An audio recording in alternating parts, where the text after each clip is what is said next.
husband refused to play Barbie dolls with our son. That's really uncool, man. You should probably do that. And there is a trigger warning for emotional abuse. OP says, this is my first time posting on Reddit, and I need advice regarding a situation that feels weird. My 33 female little one, 5 male, has been wanting to buy Barbies and a baby doll for the last few weeks. The daycare he goes to before and after school has these things, and he enjoys playing with them and wanted some of his own. I'm of the belief that there's nothing wrong with boys playing with stereotypically girly toys, just like there's nothing wrong with girls playing with stereotypically boy toys, such as Hot Wheels.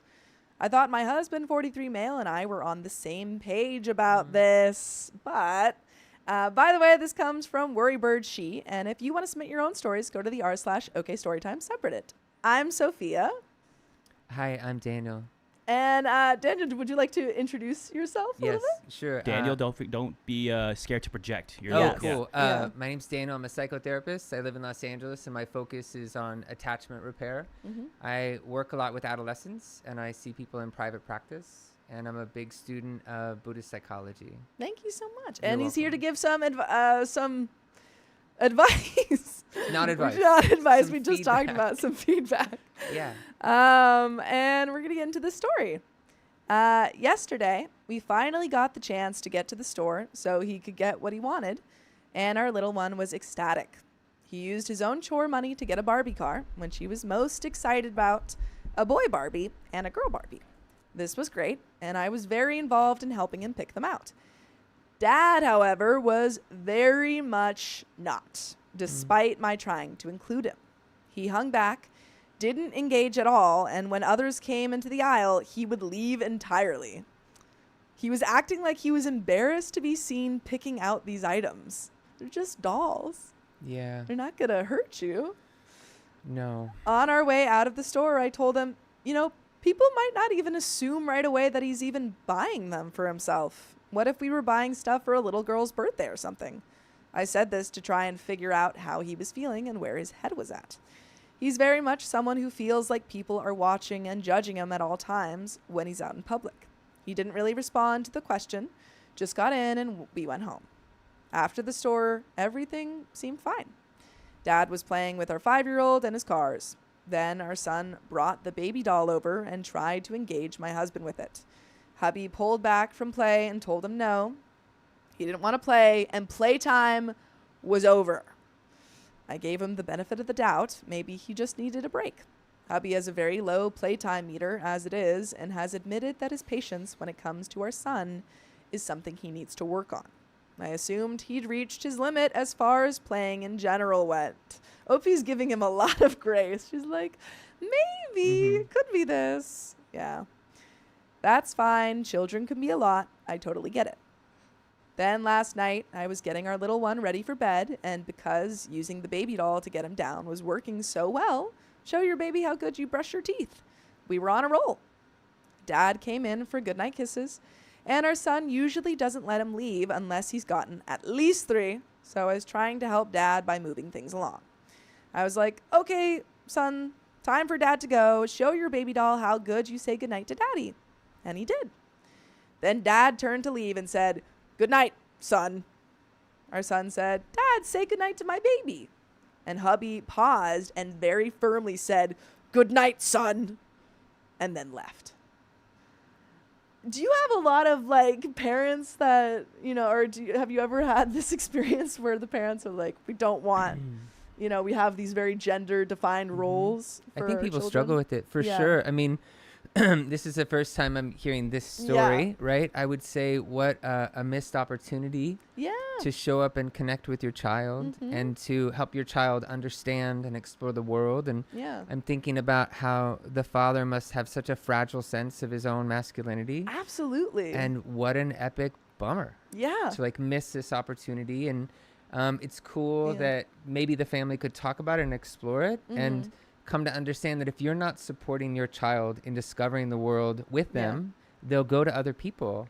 you have a real precious opportunity to engage, not in the way that necessarily you always want to, but in helping the child explore and discover what has meaning to them. Yeah, especially because he's a parent. So it's like you have this opportunity to be like, you have a baby, you're my baby. Right, this is your child. Yeah. Like, dog, get in the game. Yeah. So. No. I asked him after the fact, does his having Barbies and a baby doll bother you or something? Because you completely ignored him when he asked you to say goodnight to his baby, and you were completely unengaged at the store. He said, it doesn't bother me, but I'm not going to interact with it. I said, well, you say goodnight to his other guys, stuffed animals and etc. Why is it different? And he replied, actually, I don't say goodnight to his stuffed animals anymore, which I'm not even sure is true because I witnessed him doing so in the last week. He chose today. He's like, I stopped tonight. That's it. Let me be honest with you, okay? This is him. I don't give a rat's rear end what my son plays with. If it's something he enjoys, then that's all I need to know. My son seems most interested in having little people he can drive around in a car. And with the baby, he says he gets to pretend to be daddy, which was so sweet. Oh. Yeah. That's what I was saying of like, he sees himself as like, oh, I get to be daddy with the baby and dad, you know. He's acting like a caregiver, and to have that so rebuked by his father is such a missed opportunity. Absolutely. I honestly thought my husband was of the same mind. So I'm blown away a little by this attitude because gender norms and our beliefs surrounding them are something we've talked about prior to having kids. Am I crazy for feeling like this is a weird thing to be playing perfectly fine with your child when it's cars, and then the second the baby doll comes out, you disengage entirely? For context, we've been together for 10 years, and as stated, this is something we've talked about before we had a child. And there are some comments, but do you have any more thoughts about this? I mean, I think it's just kind of what we said. Like, I would be so curious. Like, again, trying to view this as a psychotherapist, I'd be really curious about this father's sense of gender and masculinity and why he feels so threatened. And what his childhood father was like. and his child. I mean, these things are inter and transgenerational, but really also just when your son or your daughter is bidding for a connection, meet that connection.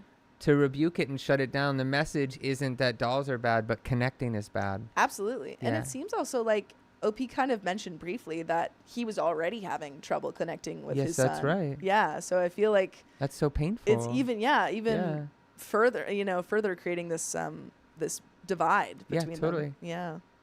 I mean, it sucks. Yeah. Totally sucks. Not great. Yeah, so my advice for this dad is like, maybe we should connect with, let's focus not on the baby doll and whether or not it's gendered, but like, let's focus on spending time with your son. Yeah, for sure. But there are some comments. Comment 1 says, I'd be more long-term worried that your husband isn't prepared to unconditionally love your child. That's right. No matter what choices he makes. Trying to control what he plays with by designating them as appropriate for his gender is just the tip of the iceberg. Yeah. You may have talked about it, but either he may have told you what you wanted to hear, or he was overconfident that it wouldn't happen to him. Comment 2 says, yeah, that's super weird. Your husband acting like touching a Barbie will revoke his man card or something.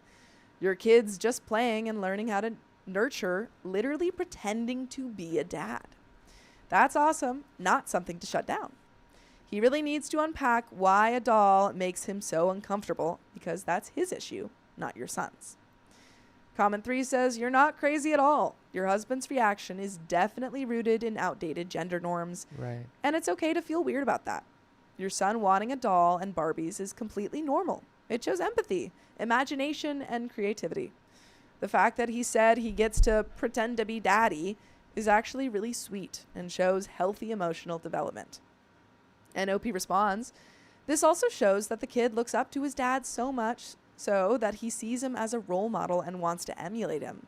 Imitation is the highest form of flattery and all that. The dad should be touched that his son sees him in a nurturing and loving manner. I actually don't think this is from OP, but responding to OP. So OP's husband needs to knock off his behavior and start showing acceptance so his son can emulate only good traits.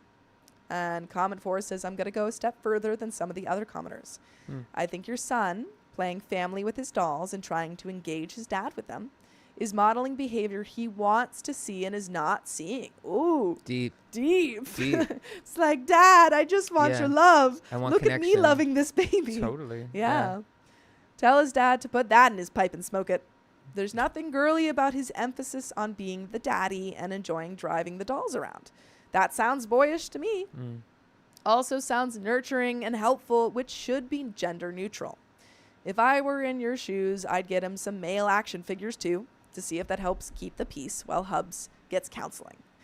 The fact is, no amount of disapproval from Hubs or anyone else will force a gay or trans kid to magically become otherwise. It'll just damage that kid. People are born that way.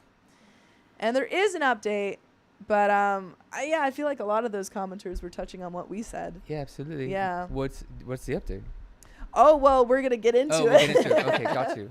What's going to happen? Yeah, what will happen next? Yeah. I mean, it's just unfortunate, right? Yeah. Obviously, if we're talking about this as a psychotherapist and the family was here, there would be a lot that we could explore between the husband and the wife and the relationship with the child and who wanted a child and what does it mean to be a father? What does it mean to have a son? All of these things. But it seems like a very reactive and a very strong response. And I am somewhat confused about, because OP said multiple times that he agreed. I'd be curious what that means. Yeah, so like I'm wondering what exactly he thought he was agreeing to. Right. What does agreement mean? Yeah. And if, like that one commenter said, if he just didn't think it would happen to him. Yeah. But yeah, you can't really control what kids want to play with. They just kind of point at things. You can, right? Yes, forcefully. You can really restrict their exploration, and that can affect the way they discover meaning, and it can affect the way they choose relationships, and then ultimately it affects their interest in coming back to the parents and sharing their life. Yeah. So, I mean, go for it, bro. But in the end, all you're doing is really damaging that child's relationship to himself. Yeah. And then relationship with the world. And I'm also wondering, because I grew up with a brother, as we were talking about, and I mean, I did play with a lot of like dolls and Littlest Pet Shops and all of that stuff. Yeah. But my brother also had like Legos and cars and dinosaurs and stuff. So I was also playing with those things. You were just playing. Yeah, I was just playing. And so I'm kind of wondering if they have another child and that child is a girl, you know, are the kids not allowed to play with each other? Right. Yeah. Just wondering about that. But there is an update. Okay, here we go. Which now we'll get into. Okay. My husband and I spoke some more on this morning, as I noticed him doing it again. Our son asking him to play with his new toys and my husband ignoring him completely. I asked him to step into our room for a bit so we could have the conversation away from our son. I started by asking him what specifically he doesn't like about playing with the toys our son purchased yesterday. He said that he wanted to make sure that our son bought them because he wanted to, and not because it's making other people happy. Feels a little hypocritical. This is weird. Yeah. Basically, he insinuated that myself or some other outside influence convinced him that he wanted the toys when he might not have otherwise. This is not the case. I told him if our son didn't want the toys, then he wouldn't have been asking for them for the last 3 weeks. Our son is very strong-willed and knows what he does and does not like, and very rarely does things just because it would make someone else happy. He's 5. Cool. I reminded him of all of this. And I got to remind you guys that you can listen to full episodes of stories just like this. Just go to Spotify, Apple Podcasts, or iHeartRadio and search up OK Storytime. But there is a little bit left to this story. Any final thoughts on this story? I mean, I like this kid. Yeah. He knows what I feel like I'm really into he's stubborn kid, like his dad. Yeah. I mean, he's also like, you know, he's standing on his stand on business. Like he knows what he wants. He's going to keep going. I think that's right. And I feel like when you're like, I've babysat a lot of kids. Yeah. So I kind of know like kids from that end of the thing. And I feel like at 5 years old, you know a little bit about who, you know, what you like. Yes, of course. And you're, you know, pretty strong-willed at 5. I mean, can I share something? Yeah. So from the attachment perspective, the language we use is an internal working model. And your internal working model is developed between the ages of 0 to 3. Yeah. And then in late childhood, 3 to 5, actually up until adolescence, is when that internal model starts to meet with the world and you're somewhat baked in. Yeah. So when you're dealing with a 5-year-old, they're responding to the matrix of care they receive 0 to 3. And the parents are actually seeing, oh, this is the care I gave. This is what I'm getting back. Yeah. So they're often reflective of one another. So it's really interesting that they're parenting. 100%. He's like, what caused this? It's like, you guys. Might have been you guys. Yeah, like, good job. Yeah, totally. Yeah, right. You did something good. You built confidence. In the end, he admitted that this is something he needs to work on some more and find a middle ground, engaging even though dolls and Barbies are not something he enjoys playing with. I reminded him that he's an adult and that play is intended to cater to the child for a reason. Yeah, beautiful. I like that. She's like, it's not really about whether or not you want to play. No. For now, that's all the update I've got. But I did touch on the fact that if his stonewalling continued, then we would have to figure out a different living situation because it wasn't healthy for our son to be continually subjected to that. He indicated that he understood that and as of right now is playing Barbies with our son. Yay. Cool. Our son made him be the girl Barbie, but at least it's better than it was. And our son is feeling that connection again, which is what really matters. I love that. I don't think the son did that intentionally at all. That's cool. I do think that it worked out. Good. Yeah. That's so rad. Yeah. Forcing the dad to, step outside of his comfort zone. Yeah, I'm so curious what the dad's experience became, what he learned about himself. Yeah, because I think that it could be really positive. I think I always loved, I think from just like an acting improv standpoint, I loved growing up building those worlds. And I still, when I babysat kids, I still loved creating those worlds with them. So I think when you really allow yourself to just be free and enjoy that play. That's right. It's really fun. Totally. Yeah. Kids live in a state of radical amazement. Yeah. And it's so fun to participate in that. Absolutely. It can be really liberating. Absolutely. But that was the end of that story. Are we doing the questions now? We can do the questions now, but I know a lot of people are coming in and tuning in, and they're asking who you are, Daniel. Who are you? Do you want to give your spiel again, one give more your time? spiel, and please introduce yourself again. Thank you. Okay. My name is Daniel Ahern. I'm a psychotherapist in Los Angeles. I don't know where I look. Do I look at you? You can look at the camera. Hi, my name is Daniel. I'm a psychotherapist in Los Angeles. I work with attachment psychology. That's my focus. And I have a strong lean towards Buddhist psychology and how these things intertwine. I work a lot with adolescents, and I work in acute treatment with adolescents, so kids that are struggling. And then I work in private practice. Awesome. Is that a good answer? That's a perfect answer. Perfect answer, and we appreciate you being here. Yeah, thank you so much. Yeah, it's fun. Thank you. But we have some questions from our OK fam. Okay. Marnus says, I, 35 male, grew up with a very strict father, and it's made me constantly afraid of doing something wrong. Now that I'm starting a new job, that fear shows up all the time. I overthink everything and feel like I'm too slow or disappointing people. I've tried exercising and doing things I enjoy, but when it's time to focus on important tasks like work, I zone out and start feeling like I'm doing everything wrong. I end up distracting myself instead of finishing what needs to be done. Please help me. I can't afford professional help right now. My question is, how can I stop feeling this way and finally trust myself more? And do you have any? Yeah. And if you need to read it again. No. It's okay. I was really, I'm really thinking about that. Yeah. So fundamentally, this is a good example of an attachment response, right? If in early childhood, we learn that love and attention is performance driven, right? It's conditional. If I do this, I'll receive love, I'll receive attention. We internalize that. And then later in life, in our relationships or in our work, we can start to view things that happen as threats to our sense of self, threats to our success, and it can shut us down, right? We can have different responses. We can flee or fight or fawn, or we can kind of use any of the F words to deal with that stress, right? Yeah.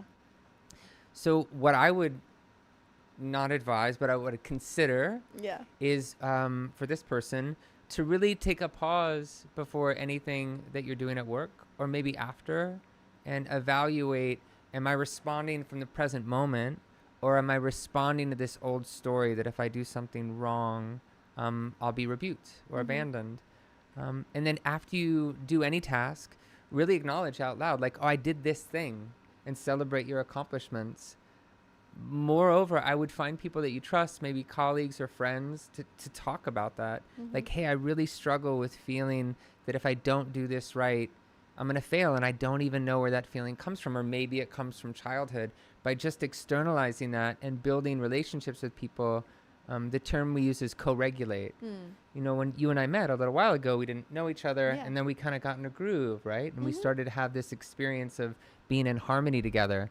It's one of the human being's superpowers. Yeah. So if you can take that stress and find a way to tap into your friends or colleagues and share it and co-regulate it, I think you're going to be okay. And I think also it's really beautiful that you reached out, because that is an indication of your willingness to grow. Yeah.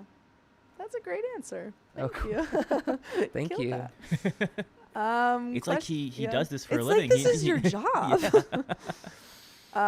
Question 2 from Nina Nilsson, who might actually be in the chat potentially. Nina, say hi if you're here.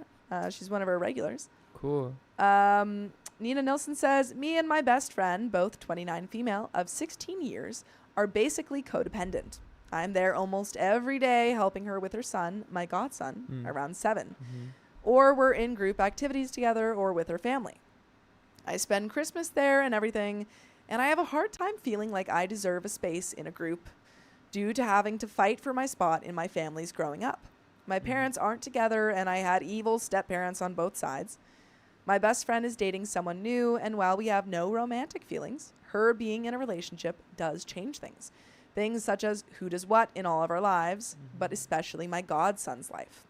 I go to parent-teacher conferences and doctor's appointments and everything where I can be helpful, or if he or his parents want me to go. His father has 50-50 custody, and they co-parent very well, and we are all close friends. I am terrified of no longer having the space in my godson's family and being replaced by someone new. I worry that a new partner would dislike how active in their everyday life I am, and if I would even be able to speak my opinion on what I think regarding my godson. Because as much as we all joke that he's my child too, he isn't. Not legally, and not as any kind of parent. Even step-parents would be. It's not rational thinking I would lose this family I found, but my parents have both chosen new people over me. They even sat quietly while I was thrown out because the step-parent demanded more in rent than I could possibly pay them. I was 18, but both parents were still legally responsible for my cost of living. My best friend came to pick me up, and I lived there for a bit while our mothers talked and sorted things out as they were becoming friends thanks to us. My friend and I are very open with communicating, and their new date seems like a really good person. I've met them once so far, and I wish I could stop having this extreme reaction when I truly am happy for them. And the more people that love and care for my godson, the better.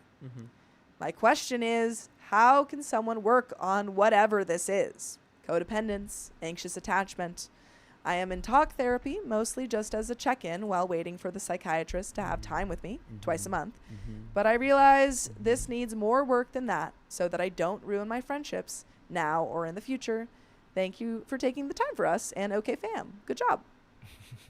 Oh, man. It's like I can feel that so much and so deeply. And without knowing too much more, just knowing what we know, it does sound like an anxious attachment response. Even in the quantity of information, right, that we're getting. I want you to understand exactly what I'm saying. I need to tell you all this information. And what's so interesting about attachment, I think Carly and I were talking about neuroscience, is in early childhood, going back to that internal working model, the brain develops a certain way.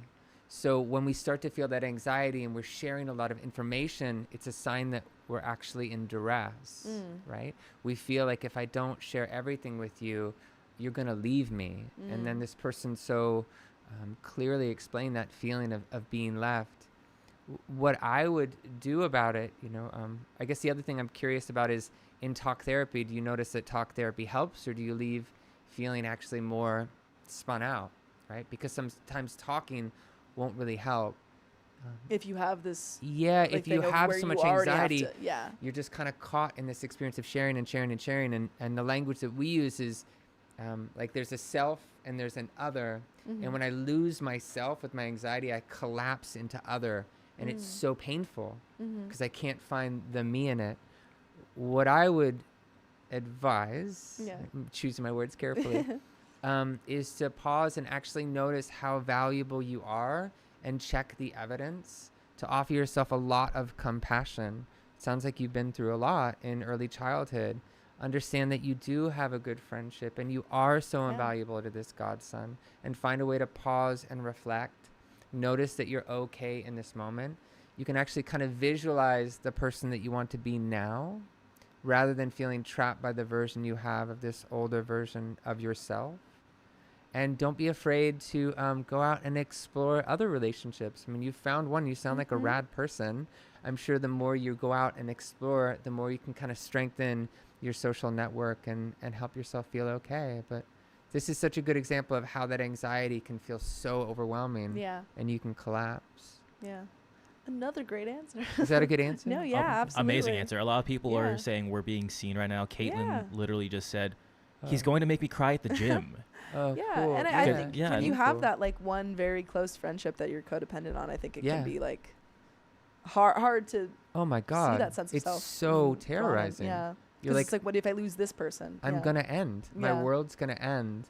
And that's a really young part, right? That's that 0 to 3 part. So always, oh my God, always so much compassion for yourself.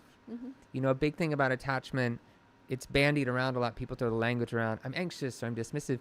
But these are strategies to survive. Yeah. Like you needed to develop them to survive, to make it through childhood. And it's so cool that we live in a time now where you can repair those and make improvements. But it sounds like you're well on your way. Yeah. Yeah. And we have a third question. I think this might be the final question from Caitlin Von Kampen, who also might be here. I think so. I think, yeah. I think Caitlin is the one in the gym right now. Yeah. Oh, get out. Really? Yeah. Oh, cool. Caitlin says, after being in a relationship for 4 years with a self-absorbed person and not wanting to fall victim to that again, what are the biggest red flags to look out for in a partner? So I don't know. Yeah, I don't know. That's not quite focused on child. I mean, this is when I hear red flags, the thing we're talking about dating, Caitlin. Okay, cool.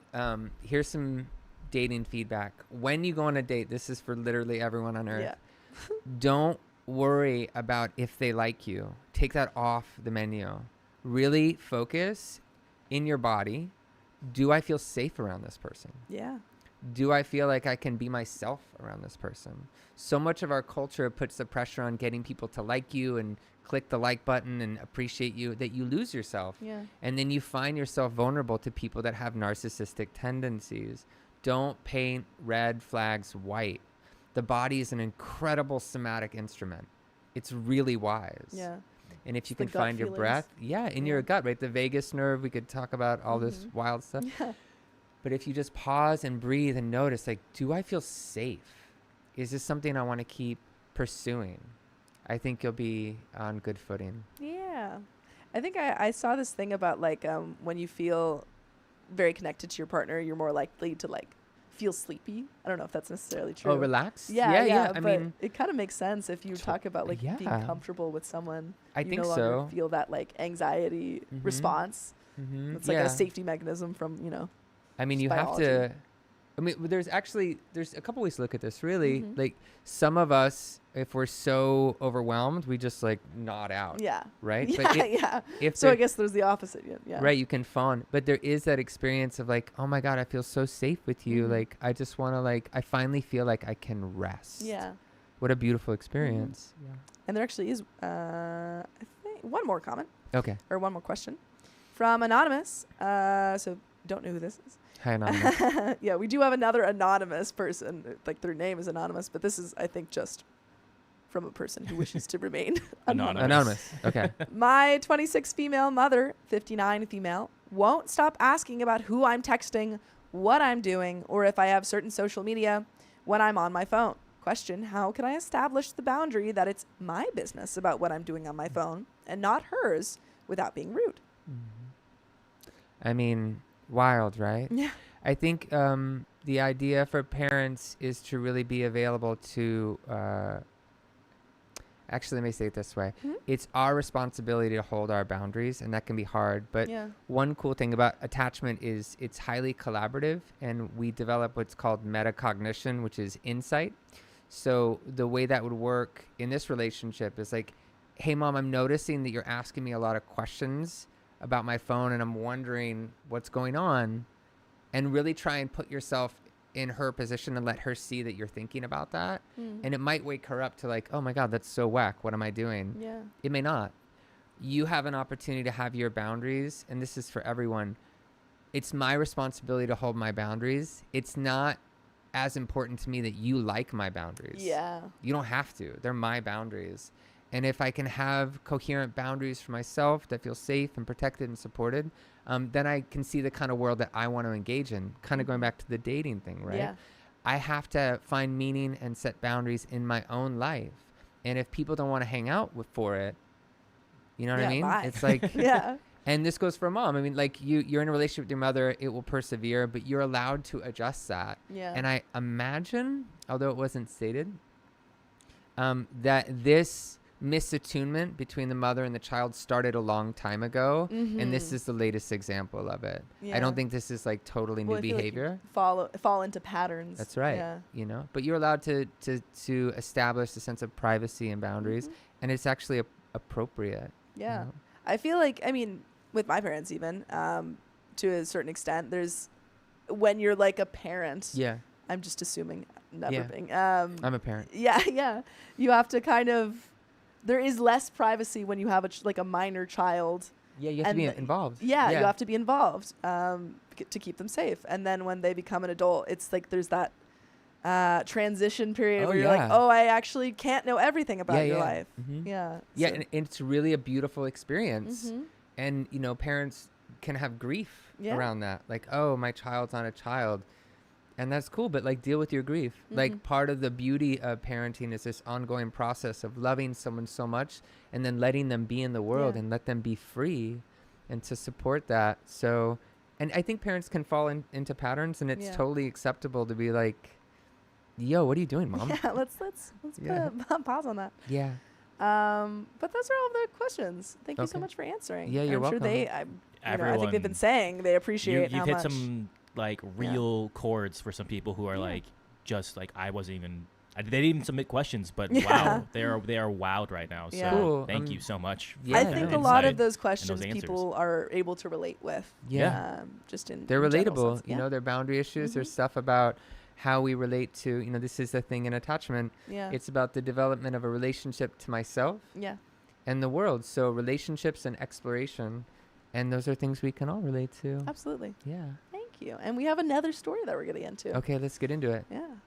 All right. You ready? I am ready. Okay. All right. 3, 2, 1. I'm scared to let my 18-year-old daughter have her freedom. Whoa. I mean, this is kind of the opposite of the mom getting on the phone. Trigger warning, emotional abuse. I am a 49-year-old mother with an 18-year-old daughter in community college. I am also very introverted and a little anxious. I understand my daughter needs a social life, but I just don't feel right about it. By the way, this comes from Worry Bird She, and if you want to submit your own stories, go to the r/OKStorytime subreddit. I'm Sophia, and if you want to reintroduce myself? Reintroduce one time. Thank you. My name is Daniel Ahern. I'm a psychotherapist in Los Angeles. Perfect. Is that yeah, that's great. Sorry, I'm still learning the ropes. No, you're doing great. Phenomenal. And I'm Keon. And there's Keon. And OP says, this year she started going out with more friends. She was sad that she wasted her teen years in her room, but she was safe that way. She downloaded Life 360 for me. Wow. And bought pepper spray, and her phone is always on. That is interesting to me, having been a teenager. My parents never did that, but I'm wondering if that is coming from her mom's anxieties. Oh, this is interesting, right? Yeah, I mean, our nervous systems mirror each other. So going back to the Barbie daddy. Yeah. Right? Like if you're sort of noticing that shut downness and cut offness, you may start to see that in your child. Yeah. Either in concert, exactly the same, or the exact opposite. Yes. So this someone who like, rebels versus or someone who falls in line. You know, thinking about that anxiety, if I'm not allowed to experiment and explore and fall down and pick myself up and develop a sense of self-mastery or autonomy, I'm going to be frightened of the world. And being frightened in the world is not a skillful way to engage, because you tend to find yourself in harming conditions, for sure. She's usually at the mall or downtown exploring with friends. I just don't like that I don't know what she's doing or who she's with. I believe it's much better to stay at home so there's no risk of anything bad happening to anyone. Sometimes she's annoyed about it. She has a 10 p.m. curfew. Midnight is much too late. She says she feels stifled and sheltered, but I'm just trying to keep her safe. She gives me weird looks when I tell her that going out a lot isn't a good thing. Am I being irrational? And I'm sure the relevant comments will have a lot to say about this. But before we jump into them... Irrational? Yeah. I mean, I'm sure there's a reason. I'm sure if we really talk to this person, there's a very rational, understandable, historic reason of why she feels this way.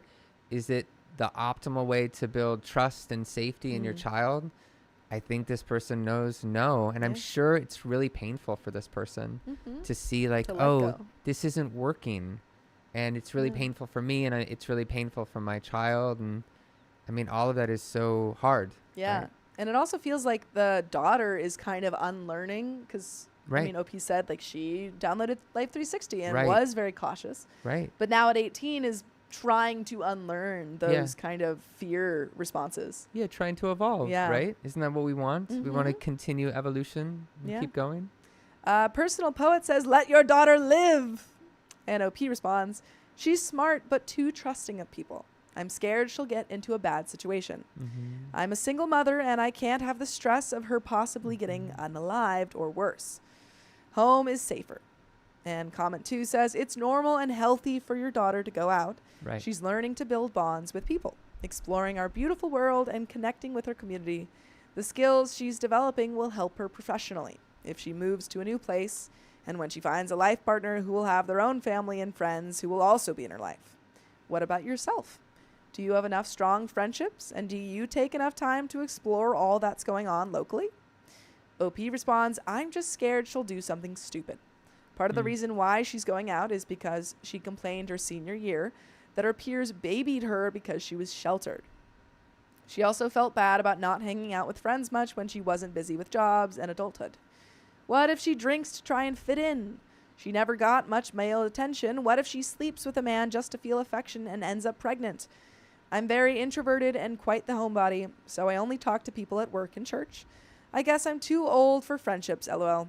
Museums, sport events, and the like don't really interest me. I just shop, work, and sleep. And there's some more comments, but I do kind of want to discuss just that comment from OP. Because, I mean, just from my thoughts on that, I feel like she might do all of those things. Yeah. And I think that you can only, as a parent, give your advice and prepare them as best as you can, and then you have to let them do it.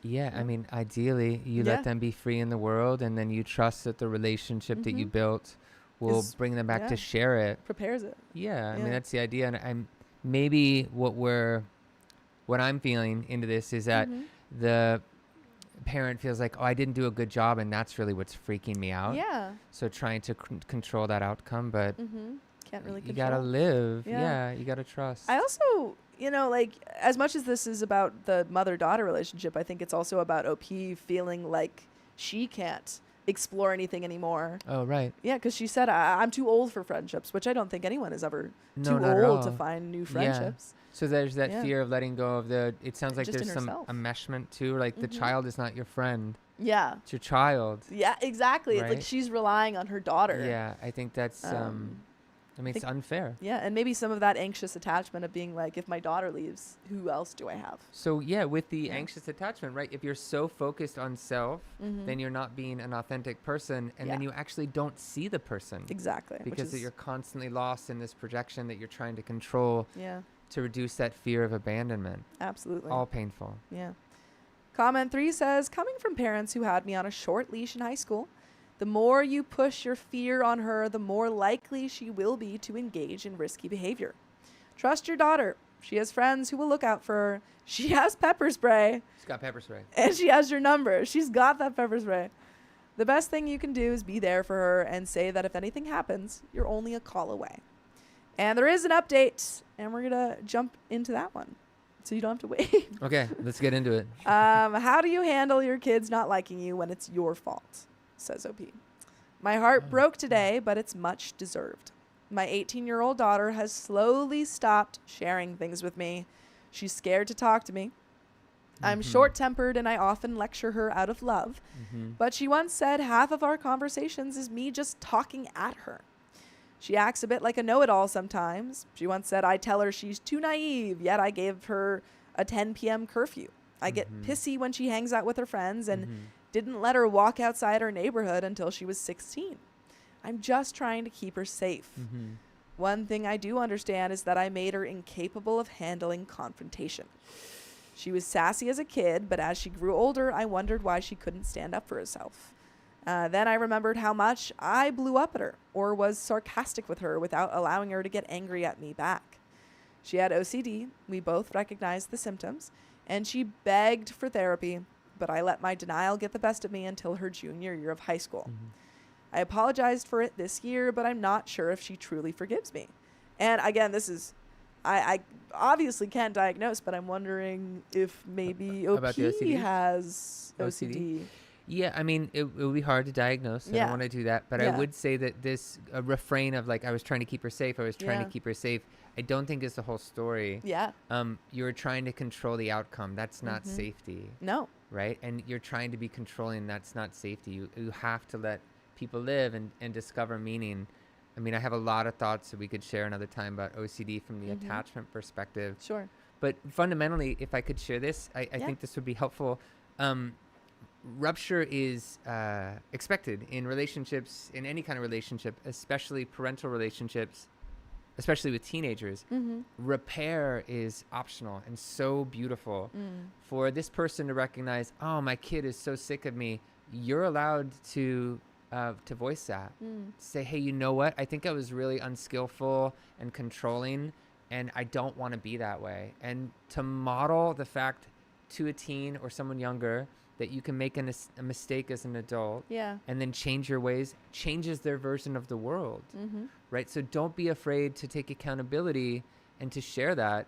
Showing vulnerability actually builds strength in relationships and will help your kid a lot. Yeah. And Opie hasn't mentioned a father in the, or like a husband or anything. It seems a little absent. Yeah, so I'm wondering if this is, I think, I have a friend who has, her mom is a single mother. Yeah. And I think, and often has a very contentious relationship because you're the only people. Only one there. Yeah, you're the only ones in that house. Yeah. And so I think maybe that could be playing into this of like, they're the only people that have. Yeah, and then there's like parentification and spouseification. A lot of things can happen when you're relying too much on this younger person. Yeah. And that's tough. Yeah. I apologized for it this year, but I'm not sure if she truly forgives me. Today, she told me she wants to go down to a uni down in Georgia when she's done with community college. I have a sinking feeling it's to do with me. I'm offended. I do a lot for her, but I understand. Moms, how do you deal with this if it's your fault your kids don't like you? And there are some relevant comments. Ducky's mama says, you're offended that the daughter you talked down to and denied mental health treatment wants to move as far away as possible. This right here tells me you don't want to work on yourself. You just want to make her magically appreciate and love you. Oof. If you want to fix this, you need to fix your actions. Yeah, cool. Yeah, this is the Reddit comments. Yeah, they'll tell you how they feel.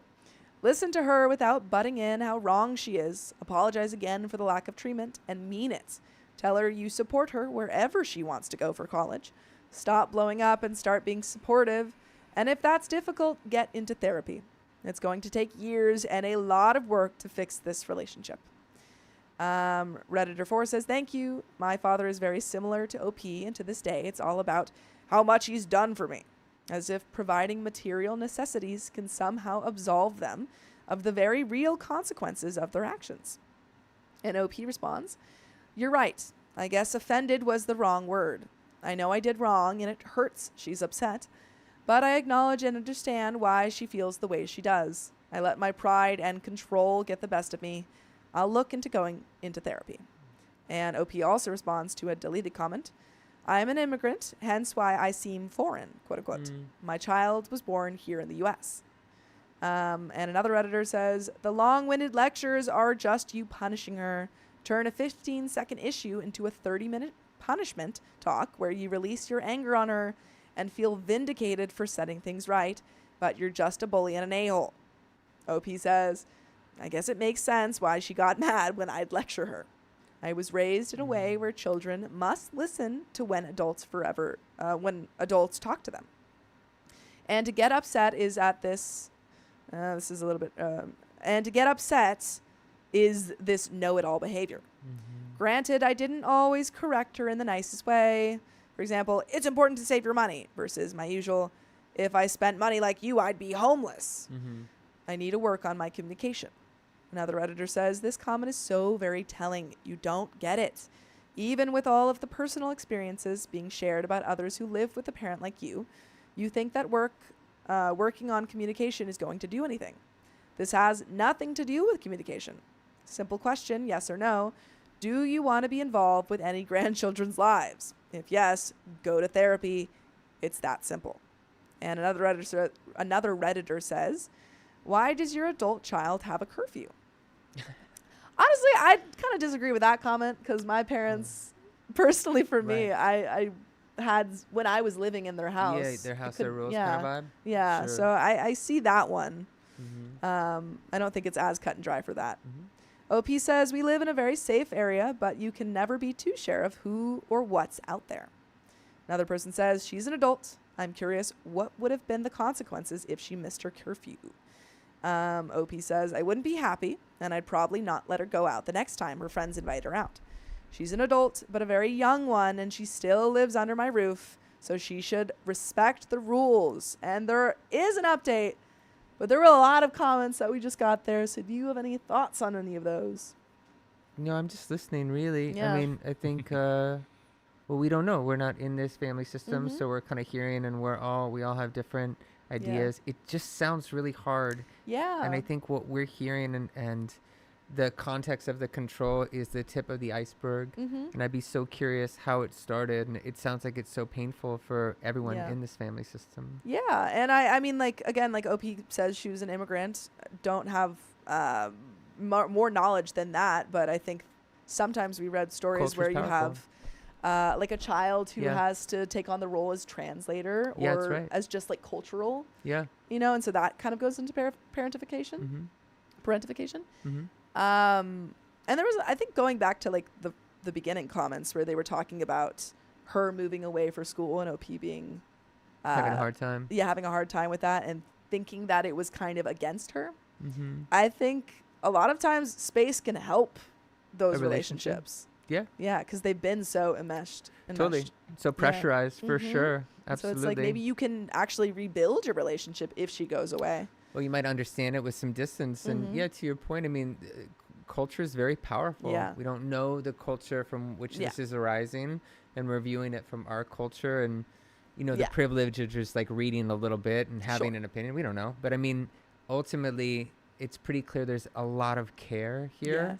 And a desire to understand and do better. Yeah, and I do think the comments are being somewhat harsh because I think it's clear that OP is looking for advice and it does want to improve, just doesn't quite know how. Yeah, I also imagine that it's hard for people to hear about someone being so controlling. Yes. Because that's really activating for us.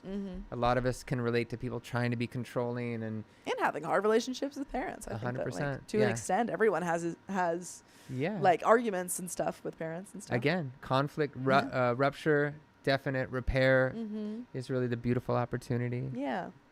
But there is an update. I was going to say, yes, I can 100% relate to not OP, but I guess OP's child, because my mom was an immigrant and the way she was raised was very harsh. Like, curfew, I need to know where you're going. Oh, you're going out with your friends. Even if you're 1 minute late, you're grounded or like you're in trouble kind of thing. Wow. And it was very, very intense because I would compare just like Whitney, very intense right there. But I would compare and contrast my, you know, relationship with my mom to my friends' relationships who their parents were white. And they're like, what? They would scratch their head kind of thing. So it hearing this is very crazy coming from a parent like this, where like, I'm an immigrant and this is how I was raised, and you know, I'm gonna do this to my child, kind of thing. So, and maybe also her relationship with mental health and like therapy and culture, and with culture and stuff, and how that, because she says she didn't believe it, she denied it. Could I ask you a question? Yeah, of course. In noticing that in this moment, how is your relationship to those boundaries as you've gotten older changed? Do they? So like, my mom and I are so cool now, but again, it was just, I think once she realized I could take care of myself, once I'm an adult, it was just, it wasn't like a instant, but it was a very quick gradual transition from parent to like, now we're, you know, we understand each other. You're a man in the world. Yeah, exactly. Cool. So, and I think it was also kind of seeing it how, because she was talking to the other parents and they were like, oh no, this is okay. Like, you know, we do this kind of thing. So, and she's like, I don't know, is that okay? Why are you asking me? I'm not the parent, kind of thing, when I was a teenager, or, you know, a 13-year-old saying, Mom, my friends can do this, or my friends can do that. And she said, no. And then it changed over time, but it was, I think it was like a culture shock, or, you know, for her. So totally. Yeah. Culture is powerful. Yeah. Absolutely. And we did get we just got $200 from Whitney. Thanks, Whitney. Yeah, and if you want to spin the wheel at the end of this, do you want me to spin the wheel? Yeah, you can now spin the. Well, not yet. Okay, but, so you say when, I'll spin it. I'll tell you. And, okay. Yeah, because I know we only have you for so long. So. Yeah. That's okay. Yeah. Whitney says, thank you to the fam who holds my sanity together. Pop rocks, gushers, miso soup, and all. That's so much. I had a great 20 hours with my hubs here to a few more weeks with my kids and support system. Baseball tonight. Need more time to start, and you've got more time. So don't you worry. Thanks, Whitney. Whitney. But we're going to get into this update. So OP asks to start, why are my daughters so different, yet they were raised the same way? Oh, I have 2 daughters. This is Here we go. This is new information. 118, 128. They both were goody two-shoes as kids, and both were raised by me. Both live at home, and both grew up religious. Both were also major people pleasers and aren't mentally ill as far as I know. Is this the same? Because didn't we find out that she had OCD? Yet the younger doesn't really talk to me. She's a bit more wild. She goes out with friends often, wore a fake nose piercing a bit, and isn't Christian anymore. She gets more and more assertive and confident the older she gets. The older texts and calls me all the time. She still asks me for permission for things. If she's not working, she has a career. She usually stays in her room laying down. She's introverted and complacent. Why is this? Yeah, so it seems like this is still the same. Plot thickens. Yeah. So we have 2 kids that I guess had very different responses to that upbringing, which is kind of what you're saying, of like falling into that anxiety or like rebelling against it. Yeah.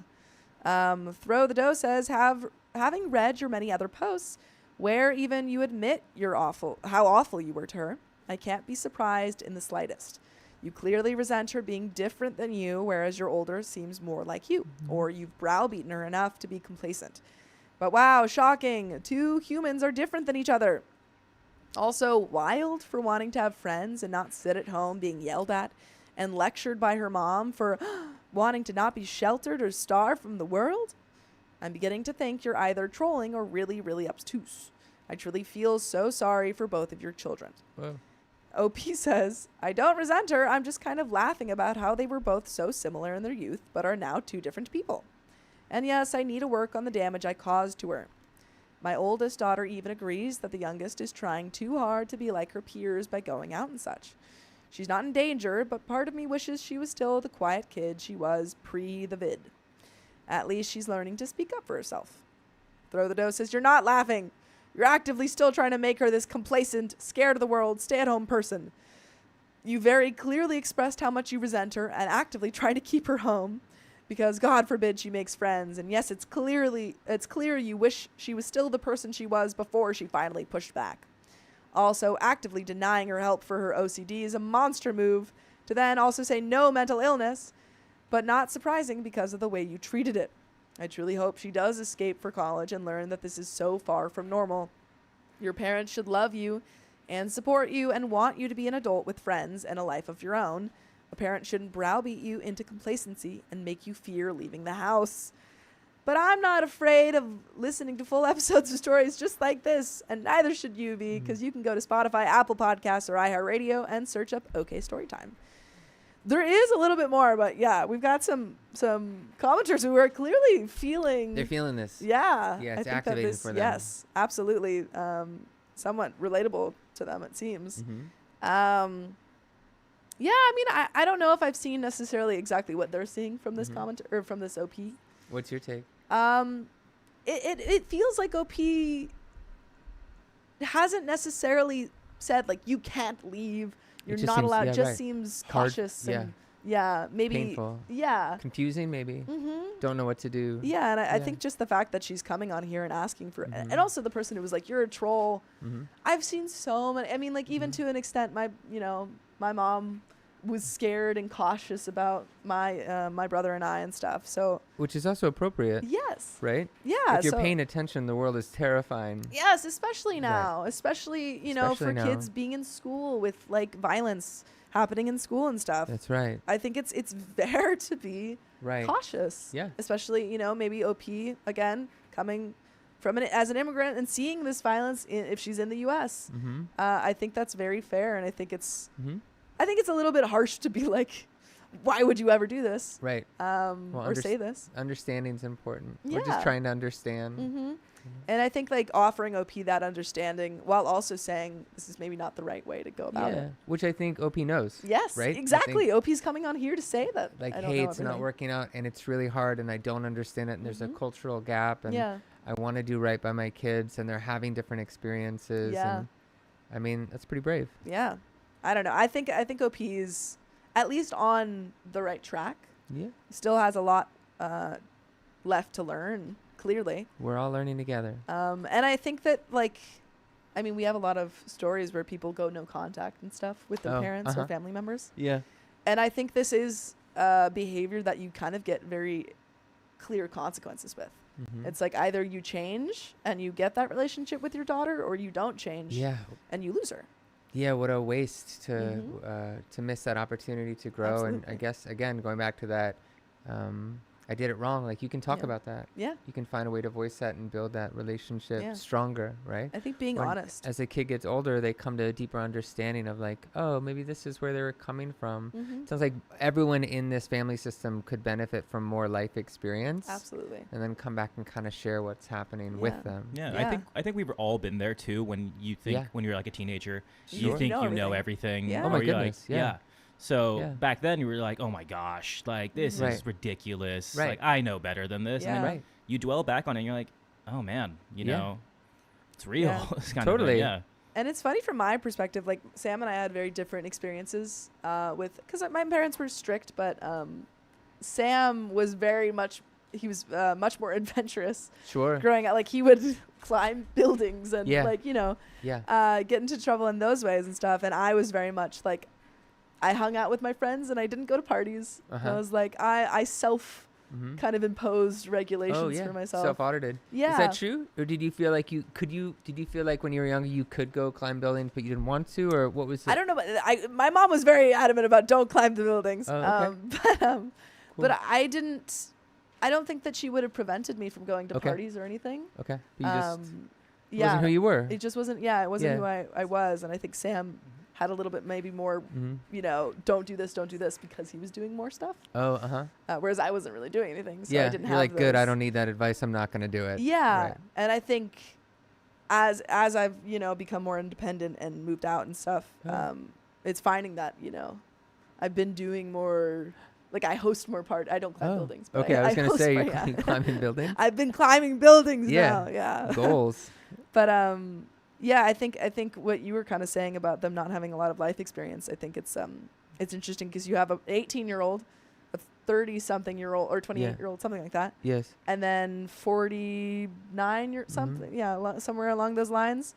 And they all seem to have a similar amount of life experience. Limited. Yeah, limited. Yeah. It's problematic. Yeah.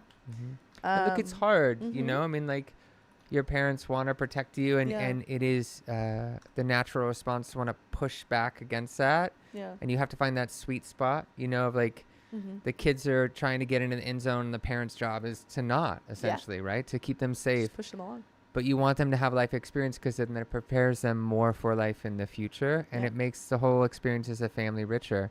And it's terrifying. Yeah. Of course. Someone did actually have a great point. I do actually rock climb now. Oh, do you really? Yeah. Oh, well, there you go. Yeah, great. And my mom is not happy about it. Is really? Do you like free climb buildings though? No, not yet. Not yet. Not Don't tell my mom. I won't. Yeah, no, I just boulder, but yeah, cool. We'll see. Bouldering's great. Yeah. Another Redditor says, simple. Your older daughter has 10 extra years of emotional abuse, and is just that more ground down. While your younger one has seen what happened to her sister and has probably internalized the lesson that she's not going to tolerate that crap. OP says, that's fair. I made a lot of mistakes in my parenting.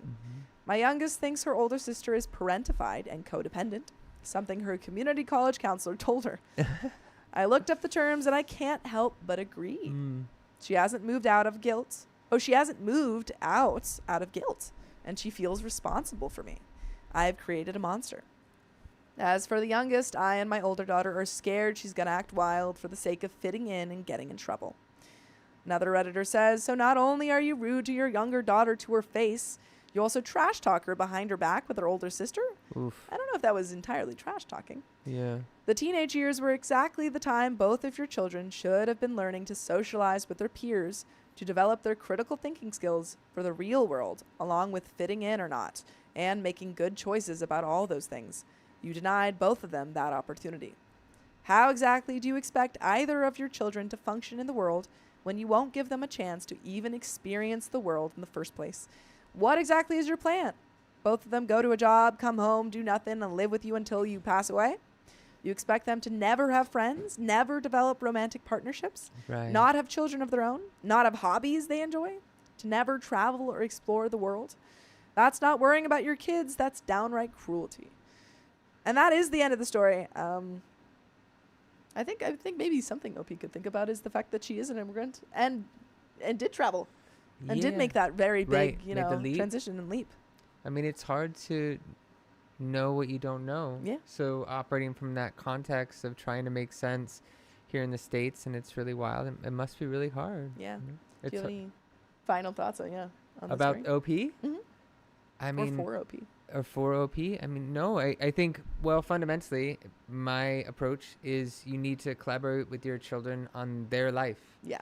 That is the opportunity of the parent to show up, and when they stumble, you help pick them up, and you're allowed to have boundaries, and they're allowed to not like it, and at a certain point, you have to remove those boundaries and let them be free. That's just kind of the way it goes. That's healthy attachment, and that's healthy development. Yeah. And it's totally hard.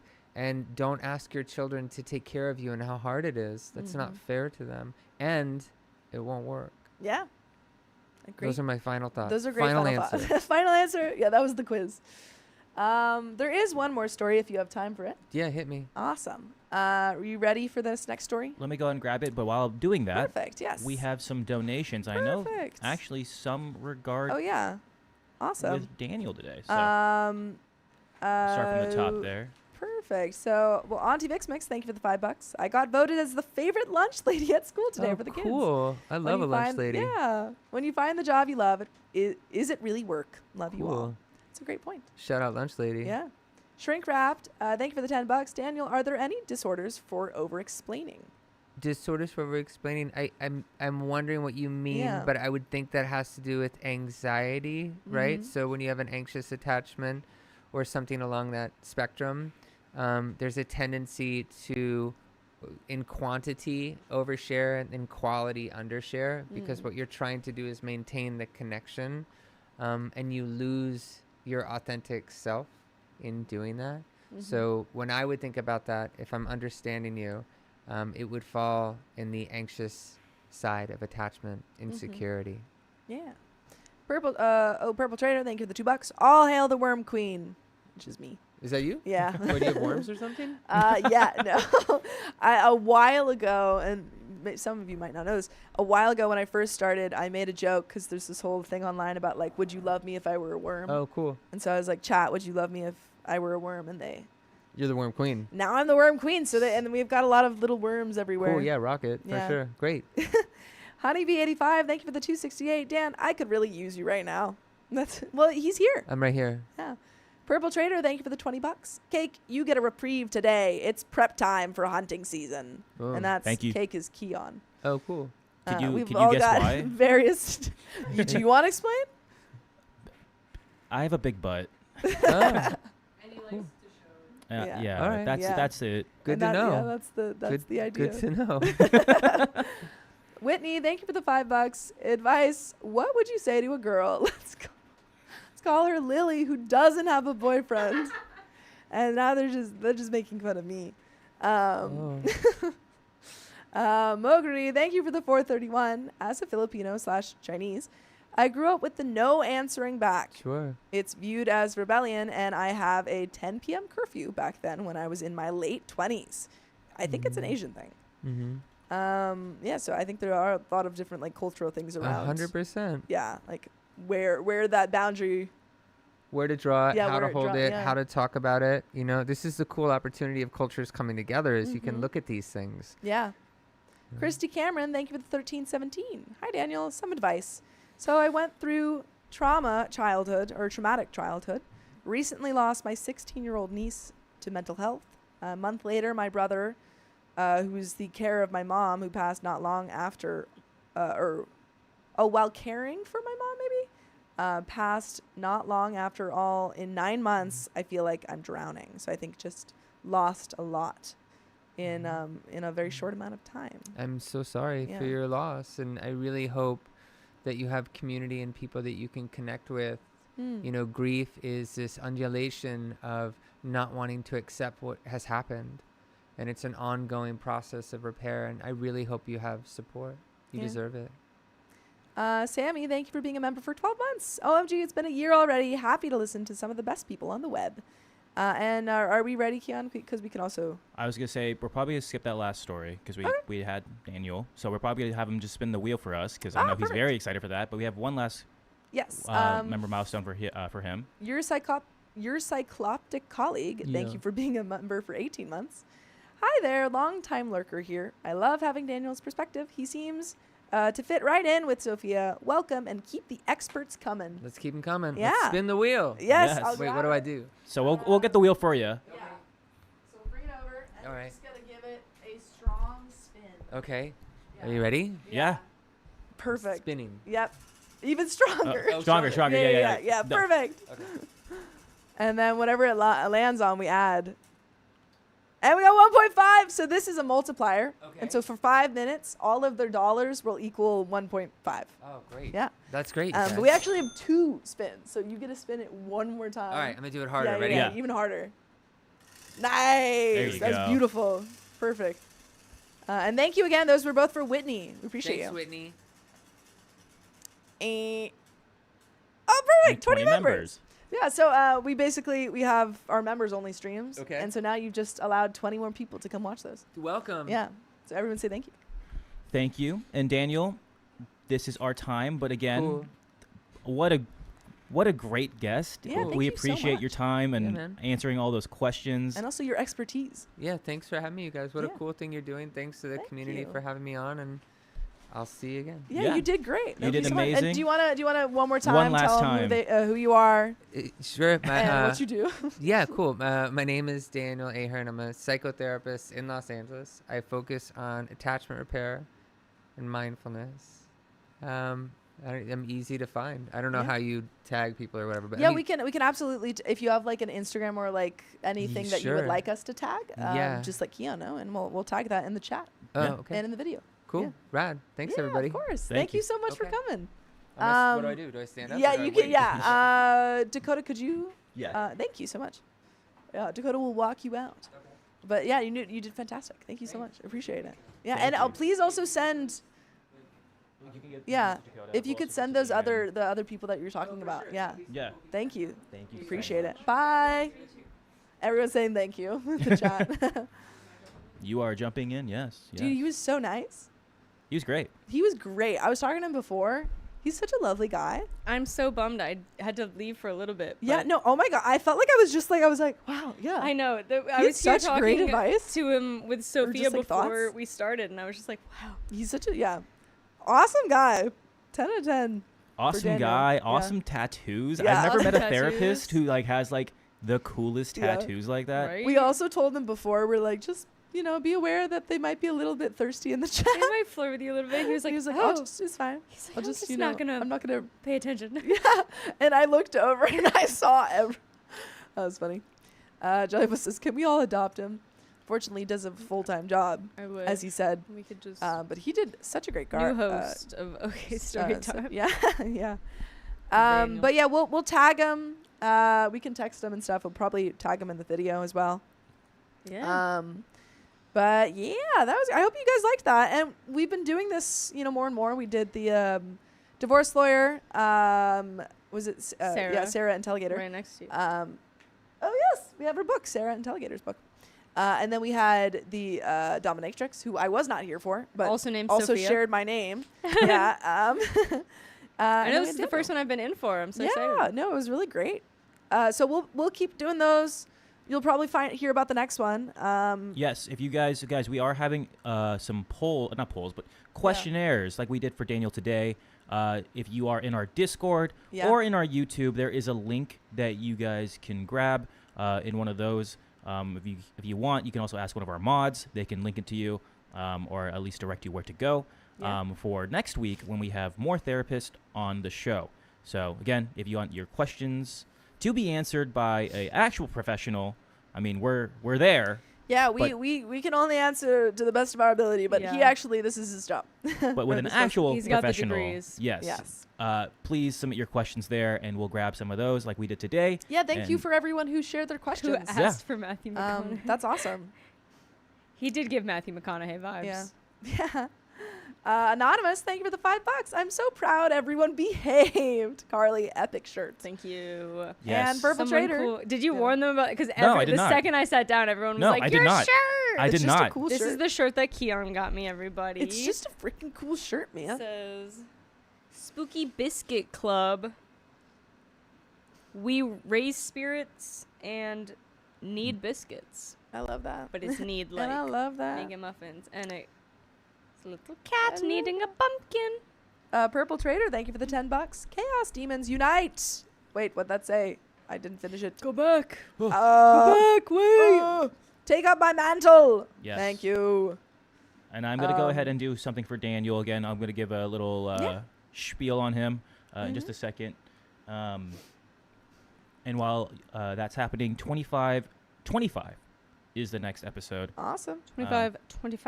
Sounds good. I think that's I feel there. like I Really dropped cool, really something cool. on this shirt already. I'll let the though. 20 What members are during you the story. doing? I know. I got a little stain on it. You already stained the new shirt I got you? Okay, That's right there. Can you even crazy. see it? Yes. No, I I can't. mean, you can't. And it'll come out. Yes. going to Horror Nights tonight. That'll be fun. Yeah. If anyone's gonna be there, you might see me. I'll You should probably talk be wearing. Should we talk? The expert. This is literally the expert who's worked Yeah. Horror Nights. I already talked to Carly about it. Yeah. today. Or are we talking in chat? No, I mean, in general, yes. I've got all the spooky LA spooky events. You want to know about them? Yeah. I got you. Christy Cameron said he had a really calming, soothing, He did. trusting voice. He did. It was Like, so usually I soothing. came The in, I second he was sat like- down, I was like, peaceful. Yeah. I was The like, this soothing is just voice, nice. but also the ocean wave blue eyes. And I'm like, whoa. I didn't even notice the color of his eyes, Keon. You're just out here staring into him. I got trapped. Did you pee a little? He beat a little. I peed a little Peed bit. a little. And that's Maybe a joke Keon's for just everyone got who a was bad watching the members only stream last night. Caitlin, thank you for being a member for 14 months. Daniel made me cry in the gym, lol. I love that you guys are bringing on guests like him. Such a cool idea. 28 months sober. Love you all. And Woo, congratulations, Thank Caitlin. you. Congrats. And thank you for the question. Yeah, thank you for the question. Appreciate that. It Oh, just You says, to be guys. fair, Keon, you got her a white shirt. I got her a cool shirt. Yeah. Not my fault. I think there was someone who commented on Horror Nights. Maddie Ellis said, I worked Horror Nights for Hey, years. I wonder if we crossed paths. Maddie, what years? I also worked it for years, but separate years, and I only worked the Hollywood one. And then I've worked a bunch of other ones around LA as well, but then mostly East Coast ones. Yeah. I know somebody here has worked, I don't know if they're here today, someone's worked the one that I worked on the East Coast. No way. Yeah, or at least has been to it the year that I worked it. That's sick. Because I think she posted videos of me from that year, and I was like, "What the heck? Huh? Like what? Huh? It's cool." That's cool. Yeah. Well, Which was my favorite year. So I'll be there. So. If you're there, say hi. I've got If a you're lot there, of friends say that hi. work it. And But Any of the still. do it like come up and scare me. Don't do that. Oh, if they're actually Yeah, working if you're there, you Oh, just if they're come up just and there. scare me to say hello. Yeah. Don't Do it. actually. do it. Or do it if Do you're it. not a coward. I jump and I'm like, oh my god. Yeah. Yes. No, I wouldn't. Okay, I we're wouldn't. about to get into this next story, but I will give one more plug for Daniel Ahern. Yes. Ahern. I'll go ahead and spell that out for you guys. Daniel, Daniel, and his last name Ahern, Ahearn. He is local to Los Angeles. LMFT is a therapist, meditation teacher, and advocate for attachment-focused healing, mindfulness, and the power of nature in mental well-being. He integrates metacognition, collaborative repair, guided visualization, and clinical hypnosis to help clients rewire limiting beliefs and build secure attachment. Oh wow. As director of culture at Ascend Healthcare, so at Ascend Healthcare in Los Angeles, Daniel leads clinical innovation and supports young people in their healing. So, Very cool. Yeah. Can you scroll back up really fast because Maddie answered me. you were not here. She said Walking Dead 2013, 14, 15, and Scare Zone 1 Purge election year. So I did not work those. However, last year I worked Purge election year. No way. So if you were Purge Betsy Ross, we were the same character. And probably wore the same costume. Sick. Depending. That'd be Unless cool. I didn't. Lovely fawn. Carly, you're my daughter's favorite. She thinks everything you do is awesome. That's so sweet. I think she's pretty awesome then. I think she's pretty cool. Stop it. We have another membership milestone though. Yes, and we'll get that story very soon. Laney Bouchak, thank you for being a member for 9 months. Officially an okay baby. Woo! Woo, woo. Where did all this time go? I can't wait till I'm here for another 9 months. Y'all rock and stay goofy. Yeah. Yeah. Because my ears got really itchy. Dude, my Ooh. Inside my ears. ears. If you ever seen like this, it's because my ears have been plugged. Because of what? Of allergies. I was Martha Washington, a long blue dress. Okay, wait. I had a long blue dress, but they called me Betsy Ross. Were you the same person? But I think we different might have name? been the same character. Keon, do you have my phone? That's pretty cool. I'm going to show you real That's fast. pretty freaking cool. Okay. And then we're gonna get into this next story.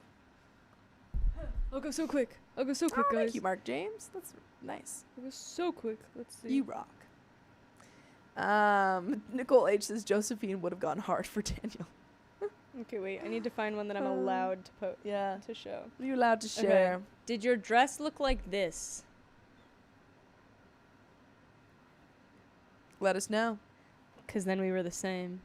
Let us know if you guys wore the same outfit. All right.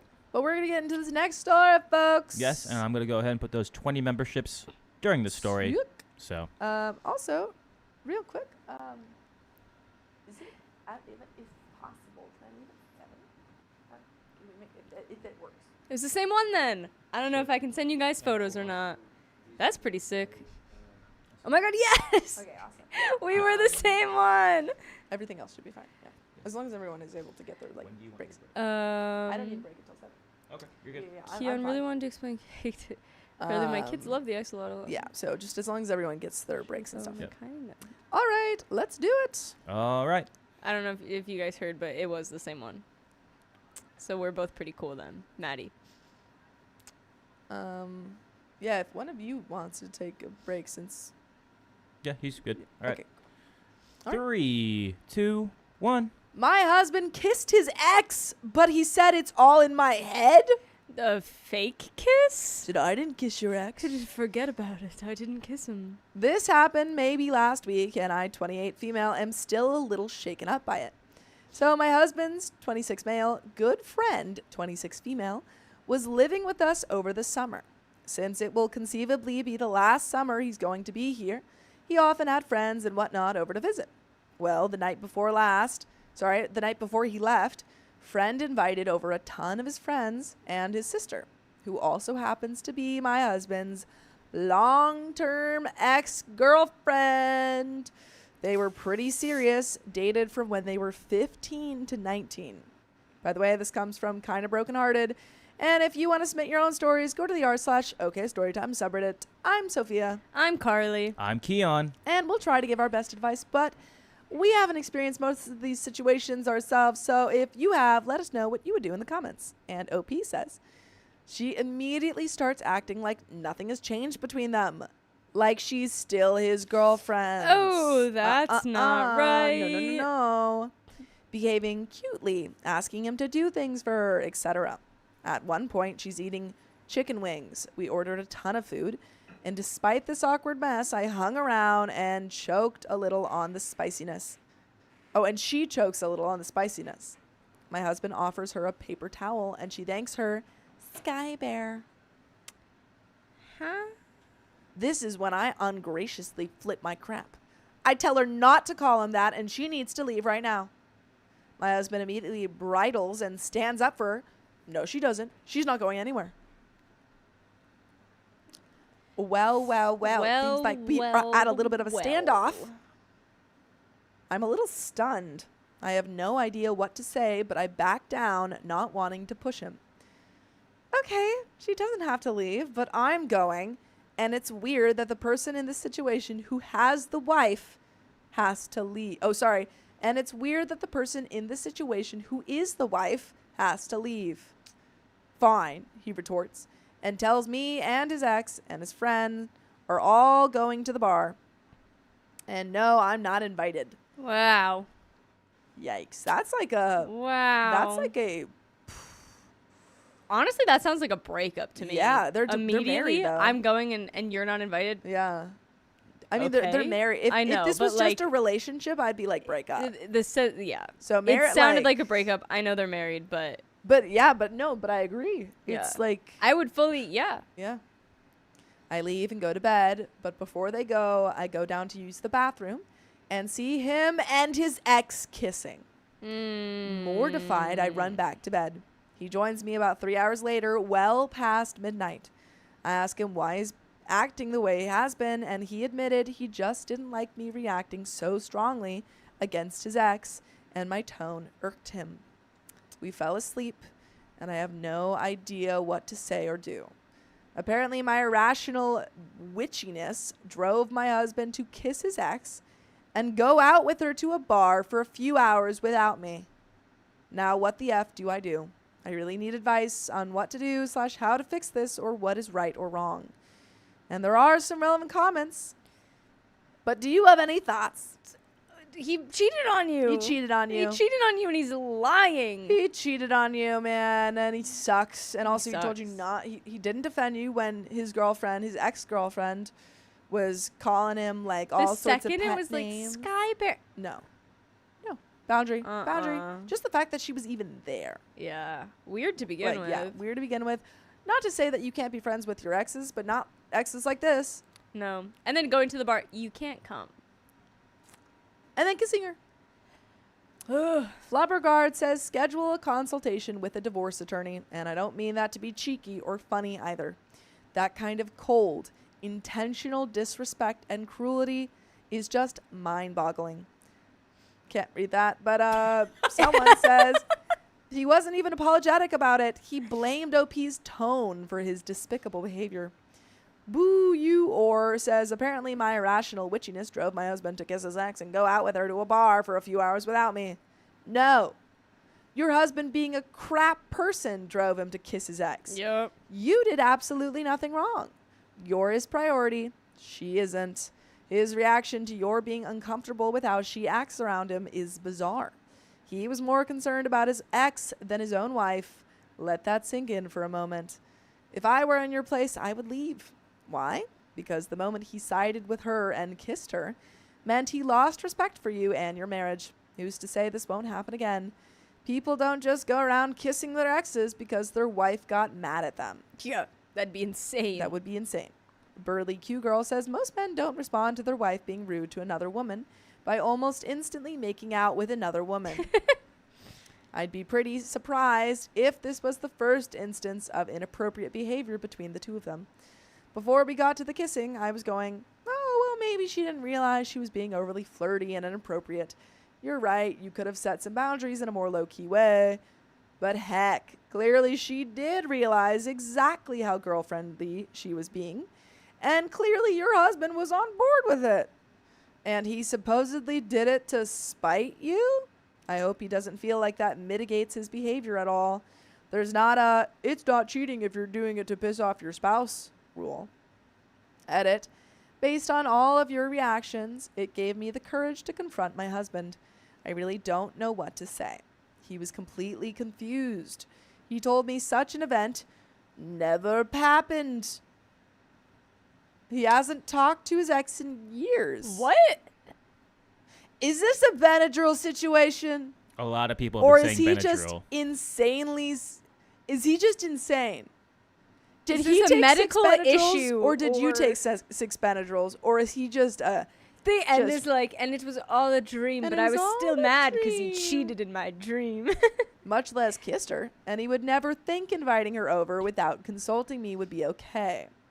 We're I twins. texted his friend, and he didn't remember ever doing something like this either, inviting over a ton of people and sister. I even texted a person invited over. He kind of laughed and said he hadn't been over to our house in months. What? What is going on? Did he get all of his friends to Either collectively lie, OP or OP actually had like Oh, a either hoagie O- down yeah, moment? She got either OP hoagie down or he got all of his friends in on this, which I feel like it's somewhat more likely that she hoagie down. I texted him the same time I was texting husband's friends, so there was no way for them to collude. I'm so scared. I would be scared too. Can And we reach out to the ex? Yeah, hey, did you But come that wouldn't over? be smart Yeah, it if they wouldn't be smart. truly hadn't seen each Yeah. other. Edit too. Ah. Maybe OP just had a prophetic dream. I think it was just a dream. It was all a dream. Edit 2, my husband came home. He was scared when he saw the mess I made. He thinks this is serious. He gave me NyQuil, and I'm getting ready for bed. I'm going to bed. There's nothing more to say tonight. Good night. Thank you. Goodbye. I'm going to give him my phone. Top and relevant comments. Popcorn says, wait, what? What's up with that edit? Either you just dreamt all of this, OP, or they are gaslighting you. Either way, I'm confused. OP says, I don't know. I'm really, really scared right now. Deleted says, check the garbage for the old food containers. How was the food paid for? If not cash, there's got to be a record of it somewhere. OP says, there's nothing there. There should have been a big mess from the party, but I can't find anything. I would have remembered cleaning up and feeling pissed about it, but there's nothing but normal garbage from the week. There's no extra dishes left places. There are no leftovers, and there was a ton of food. Like 3 pizzas and 5 boxes of wings, plus someone brought Chinese. And there was a ton of soda, and now I can't find any of it. Okay, you go outside, you check the big trash cans. If it's not trash day yet, you check all the bank accounts you can for proof of purchase of the food. And then you call a therapist. You check everything. And then you check everything yourself and in. anything. Do any of Yeah. your neighbors have a Ring camera? Yeah. What the heck I think- happened to you? I think And then you if, hoagie down. if none of that works, you need a dream analyzer because that's Yeah. Well, I think you need, but OP doesn't even think this was a dream. Can you call the bar and ask about IDs checked if they scanned them there and or purchases made? And then go to the doctor if none of that does anything. The paper towels aren't even out of place. They're full just like I left them. Oh, What is Jesus, going I'm on? so He would effing have had to scared go right through now. way too yeah, much. I think OP needs to go to the doctor. I swear to God, I'm not effing crazy. I really am not. Mother of a Mouse says, so since nobody's responding to the update, which shocked me more than the initial post, can you give a bit more insight on this? Would you say that you dreamed this event or like really lived it? Is there a history of mental illness? Did anything like this ever happen to you or someone from your family? OP says, I may have dreamed it since I can't remember my husband's friends mentioning inviting anyone over before the event, like asking us if it was okay, which he always did before, especially his sister, who has never come over before, or the one particular friend I texted because my husband and I don't get along with him. This sort of thing used to happen to my grandmother. Oh. I don't want it to happen to me. I don't want to tell my husband. It was probably all just a dream. No, you would know. Dreams are, you know when you dreamt something. But if you're having like a sort of like new mental health thing taking place, you wouldn't know. Well, that's what I think that she's having. I think it she's could, trying. I mean, yeah, I guess I was saying it yeah. could have happened during a dream still. Yes. But I think that she is trying to explain this away as just a dream. I think if you have a history of this, like in your family, then we got to go to psychiatrist, doctor. Yeah. And then also, what I also see a lot of people saying in the chat, why did he give her NyQuil again? Because he gave her NyQuil that night and was like, just go to sleep. Which, again, I don't think at this point that he's doing anything, but NyQuil could have enhanced something that was already starting. I mean, if you are, she could be hoagie down on NyQuil. Yeah. I think I will ask my husband's friend's girlfriend. She wasn't here, but he may have mentioned it to her. An update. Let's just get into this because I need to know what's going on. Hold on. Sorry. I gotta defend that. I read a comment that said, "Don't cheat on Carly. It sounds like she'll double down and will know how to bury you." Why would I do that? Yeah. Yeah. First and foremost, wouldn't. But second, I know that too. She's from Jersey. Second, I wouldn't. I've been cheated on before. Have any of you guys seen him? No. Well, there you go, folks. It wasn't me. It wasn't Keon. No, you can see him. It was not Keon because you can see Keon. 2 days later. Hey, guys. Great update. First, thank you all for your outpouring of love and support. I got on this morning and was overwhelmed by all your love, help, and compassion. You guys give me hope for humanity. And thanks to the a-hole who told me I was a crazy drama witch that my husband should dump and get a restraining order.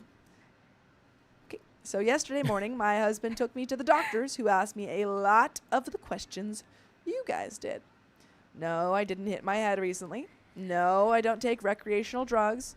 However, I have been feeling ill lately. So the night I had the dream and hallucinations, I had taken NyQuil and Benadryl to help me sleep and not drown in my own snot.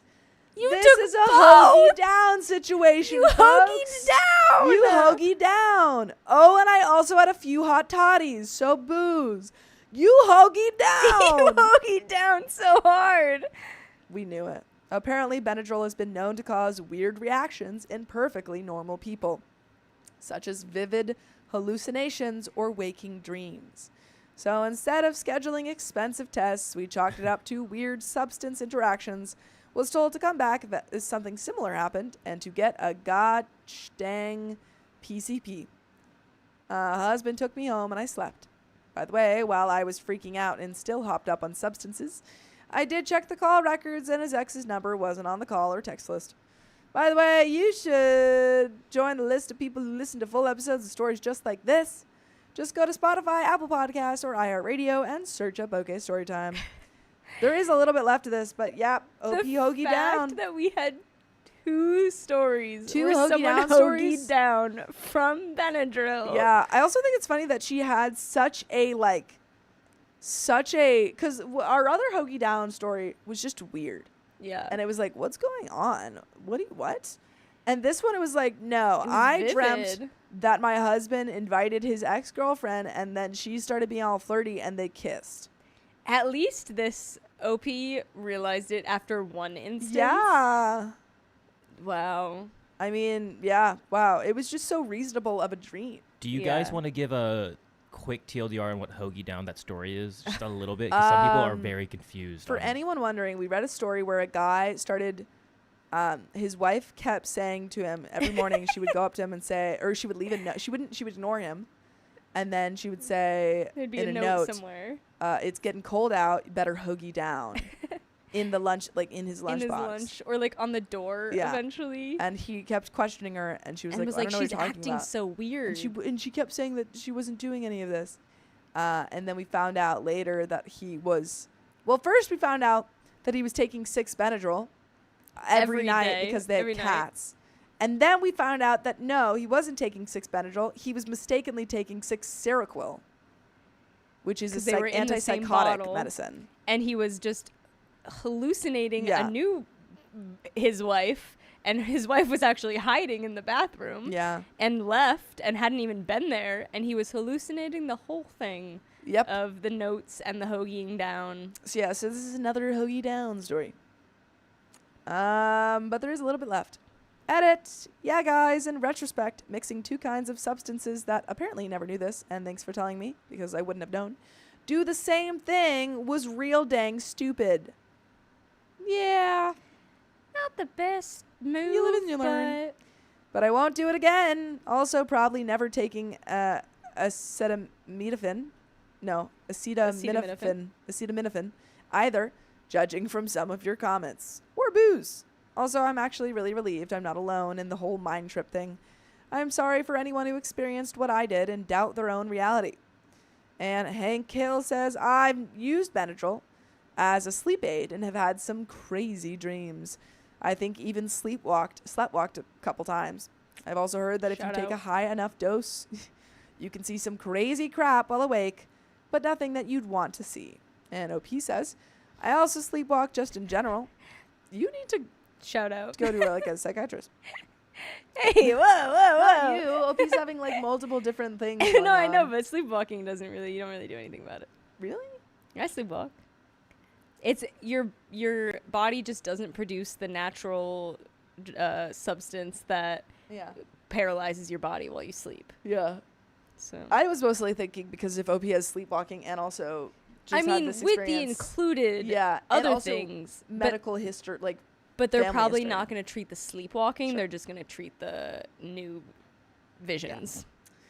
Yeah. I also sleepwalk just in general. About a week ago, I woke up in my car about halfway to work. Okay, so maybe some better locks on the door. Locks? Keys locked somewhere that you don't know about, maybe. I'm sorry, why did OP say that like so nonchalantly? So casually. Driving while asleep? If I ever sleep drive, we're going to have a problem. I was having a dream. One of my charges was passing away. I work with animals, and I had to go save her and give her medication. Motorone says, I know it's a happy update, but please realize you got lucky. Maybe make sure to stay off the booze when you take substances of any kind, and don't take substances after you've been drinking. It turned out fine this time, but you could have effed up a lot of crap by doing this. Coltulu says, my husband once had a very bad allergic reaction, like throat closing up bad. I gave him 3 Benadryl, and then we went to the ER where they gave him a 4th Benadryl. Oh, no, IV Benadryl? Yeah. I was like, why did they write It's a coincidence, like that? But yes, it's IV. He became very paranoid and angry with me. Remembered conversations that didn't happen. Heard voices calling his name in empty rooms. Looking back now, it's quite funny. At the time, not so much. Anyway, even over-the-counter meds can be dangerous. Please be safe out there. And that's the end of that story, folks. Wow. Be safe out there. Be careful with what you take. It's getting cold outside. Hoagie down. Man, oh, man. Wow. Wow. Yeah, don't do that again. And should probably figure out the sleep driving. Probably.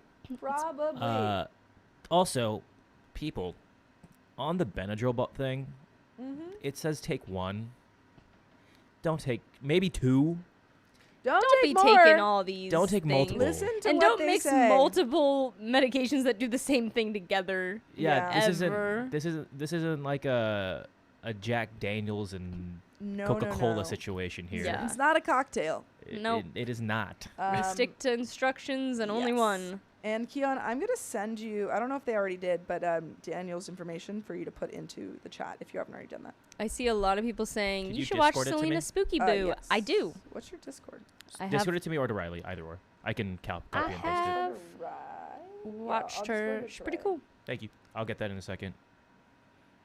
Have you seen that one, Keon? What's that? So, Selena Spooky Boo. She used to do sleepwalking videos, but she intensely sleepwalks and has gone outside, will rearrange stuff, will throw stuff outside into the snow and stuff, and she knows that dairy triggers it. Dairy triggers Dairy for sleepwalking? triggers it. Well, dairy, if you have allergies, you're not supposed to take dairy, so I wonder if there's kind of If you have allergies, you're not supposed to have dairy? Yeah, dairy can make your allergies worse. If you're allergic to dairy or just in general? If you have bad like if you're having like when I have pollen allergies, you're not supposed to have like dairy products. Hey, allergy boy. It can worsen that. Allergy boy who's also lactose intolerant. Hey, what's up? And loves dairy. And yeah, it just makes your allergies worse. Okay, I get it I get one per episode, chat. Every public stream, I get one F-bomb because it's like PG-13. You really want to use that right now? Heck yeah. Dang. I fucking love cheese. I love cheese so much. See? Wait, I'm just sending you the things. Thank you. 1 second. Dairy causes phlegm, which if you have allergies causes problems with your sinuses and your lungs. I know. Says cue cards. I know. Yeah, here's the thing though. Then Keon comes to my apartment where I have a cat that he's allergic to, and then he's passing awaying from his allergies. Cheese. Cheese. Alright. I don't think we have any donos, but we do have a package. No way. There's a Yeah, couple dairy packages increases right there. mucus production, says Linda. So if you guys want to open maybe the Thanks, smaller one, I'm The small assuming I don't know one, if there's the bluey one. instructions. Cute. Don't try and show. Yeah, don't That's show cute though. I love the box. cute. It's spooky. So it has instructions. Okay. Do we have a knife? I'm allowed one. We've already done it. I know. He's telling chat because they're coming at him. No, they're like, oh, don't, we can't do that. I'm like, you don't "We just get one." Riley does it like Do you have 50 keys, times. Key? Huh? Do you have keys, Key? I do. Like a basketball. Oh, I've destroyed a blue. See, people sticker. can relate how much they love cheese. Cheese. I love cheese. I love cheese. Cheese, Gromit. I really love. There's a wine-soaked. It's like purple cheese at TJ's. So good. I love that cheese. Oh, currently eating grilled cheese and a pumpkin soup for dinner. There is a note. Oh, jealous. What is it? This is package 2 of 2, but this one you should read. Ah. Okay. Exciting. Okay. I think this say? this is from. For Sophia and Sam and the studio, love Meg Mac. It's from Thank Meg you. Mac, And this yes. is package 2 of 2. Okay, so should we open the other one, or just do you want to go ahead and open it? Oh, this is for Sam. Well, Oh my god. it's strangers' favorite recipes. Oh, that's cute. Oh, wow, that's really cute. adorable. I see the next thing, and where Says- is Dakota? I'll read it for now, but we'll give it to Sam. To Sam, be sure to gather all the will you cook for me strangers recipes. Hopefully you'll fill this book with recipes from all cultures around the world. Aw. That's so. It's a little recipe book. Oh, that's so sweet. cute. I'll give it to Sam when he'll be back soon. That's so sweet. Thank you, Meg Mac. Hi, Jenny Nelson. Welcome. Oh, stop. This is That's why I Welcome was to like, Club where's Baby. Dakota? It also says, that's what I do. I read Reddit stories and I know things. Why'd you read it like that? It was That's what hard to I read. do. It was the darkness. This is so cute. I love this. This is from Meg Welcome Mac. to Club Baby. Thank you, Meg Welcome Mac. to Club Baby. Welcome to Club Baby. You can't quite see. I don't know where Dakota is, but he's gonna be so excited. Viola Crumble. Wait, I don't know what side the address is on. Oh yeah. No, I don't think it's there. I think it's on the top. Wait, there's more. There's ducks in here. Ducks? There's Oh, ducks. she loves sending ducks. That's her thing. There's a little Disney duck. That's so Aw. cute. Aw. Oh, There's she too went to. many. That's right. She went to Disney, and she got me like a little Star Wars thing. Well, this is the Sam Sophia box, so. Sean, I don't know where they put them. I think Riley took them all. Okay, I can't take these out, but I'll just take it out of here. Okay. Guys, it's hot chocolate. It's Harry Potter hot chocolate. Oh! With There's, a little wand to stir. There's color changing hot chocolate mix.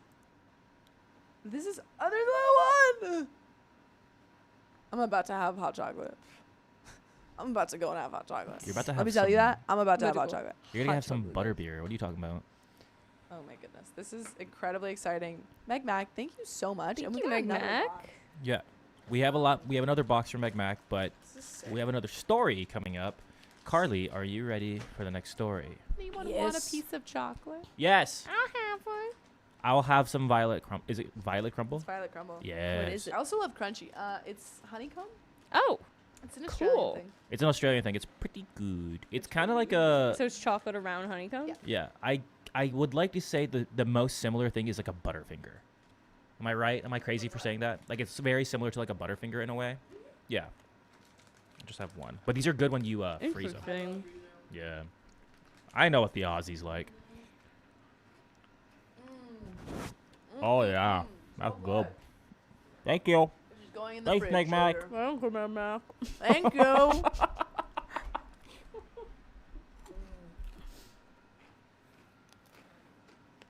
Yes, the cavity candy. Sorry, guys. It's thick. Y'all, I'm gonna freaking come back with so many goodies when I go to Australia. You know what I want. Just one thing. One thing on Don't you worry. You're getting treats. there. Thanks, love. That's all I need. Hi, Hi, honey. Larissa, thank you for the $10. I genuinely love listening to you guys. I sit for hours at work watching your videos. Some of my favorite people. Oh shucks. Thank you for being you. Thank you for being you and watching Aw. us. I appreciate. Oh, that was so good. Delicious. It's She's our delicious, internet. guys. I have to pick one. I can't eat the internet, so. Can't eat the internet. Honeybee says, That's Carly, do you know what true. Crunchy Bar is? Honestly, Like a crunch bar? Like the blue no. one? So crunchy is very similar to violet crumble. Just I don't even know if there is quite a difference. There's Oh, it's like a hurting slight my difference. teeth. Yeah. It's a little strong on the teeth when you start chewing down on it. Or- Yeah. Oh.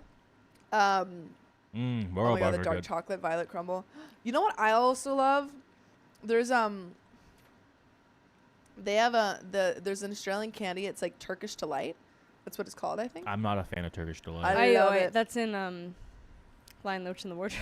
It's in I Harry love But it's not- Turkish Delight. It's not quite like that, but it's Well, I know, because everyone's like flaming him because Yeah. he's like, I fucking Who wasn't it I Edmund? stinking love Turkish Edmund Delight." literally just I- to okay, turn on You everybody. turned in your whole family for that. Do you want to? Yeah, so true.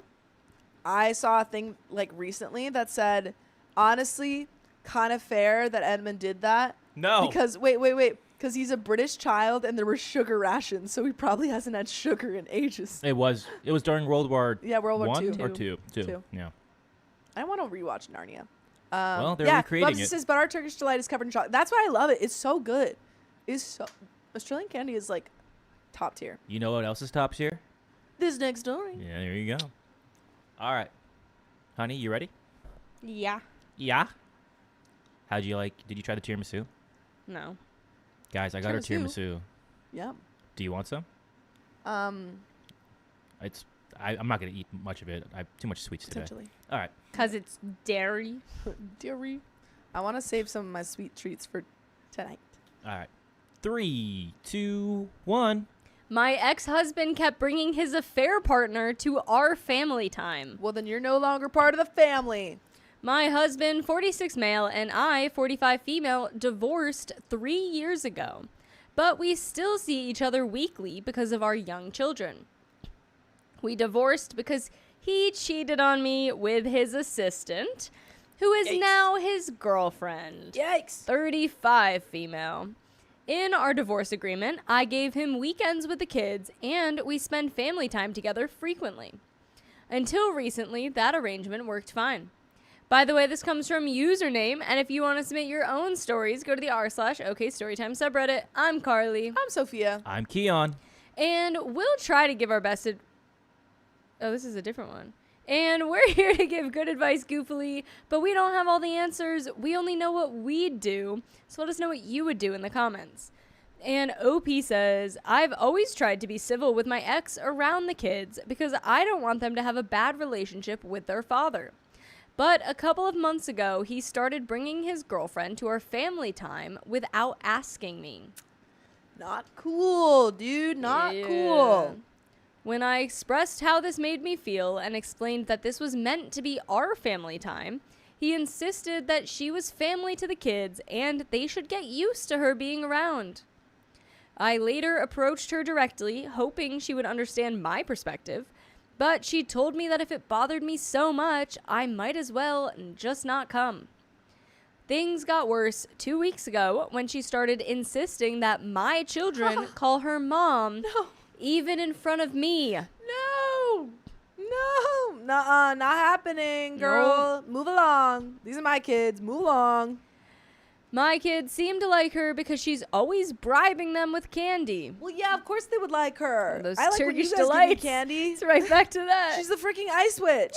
The what is The Wicked Witch. the Ice Queen. That's the, Ice Queen. wait? I think Ice- she's the Ice Queen. Ice I was gonna say Queen? the Wicked Witch of the West. What's her name? Too much The wicked witch in of my head. the ice. I'll look What it is up. her name? The Lion, the Witch, and the Wardrobe. So she'd just be the witch. She's the witch. from witch. Narnia. This is very important. I need to know. Jadis, the White Witch. The White, White Witch. Witch. I almost said White Witch. It's the Okay. White Witch. Yeah. Basic, same vibe. When I tried talking to their father again, he said she'd never have children of her own, loved them as if they were hers, and that it was selfish of me to try to stop her from seeing them, which I'm not doing, to be clear. She's just saying that's not their mom. Yeah. Yeah, maybe she loves them as if they are her own, but they are not her own, because I am their mother. I feel like I'm being replaced, not only as a wife, but also as a mother. My ex and his girlfriend have the whole weekend to spend with my kids, so it's not like this is her only chance to be with them. I've never really liked her, but have tried to be kind for my children's sake. I don't know what to do, but I can't help but feel like my children are being manipulated. Please help me. We have some comments. How old are the kids? Opie says, my daughter is 3 and my son is 6. And then a reply, I think the kids' ages make a huge difference. If they're very young, it's unlikely that they're going to even remember this period or have any major resentment about the divorce. If they're older, I can understand why OP wanted to have more of a transition period of spending time together. But I think that time can probably end. I agree with the previous commenter who said it might just be confusing to them at this point. Commenter 2, I get that you were trying to amicably co-parent, but I think you need to move towards giving him the kids on the weekends and maintaining distance when you have to be together. I get where you are coming from, though. This is adding insult to injury. And a reply, I've read that continuing with joint family time can actually be damaging for children as it leaves them confused and can perpetuate a belief that parents might reconcile. Opie says, I think you might be right. I'm just so scared that my kids will grow up to resent their parents for getting a divorce, and I want them to grow up in a healthy home.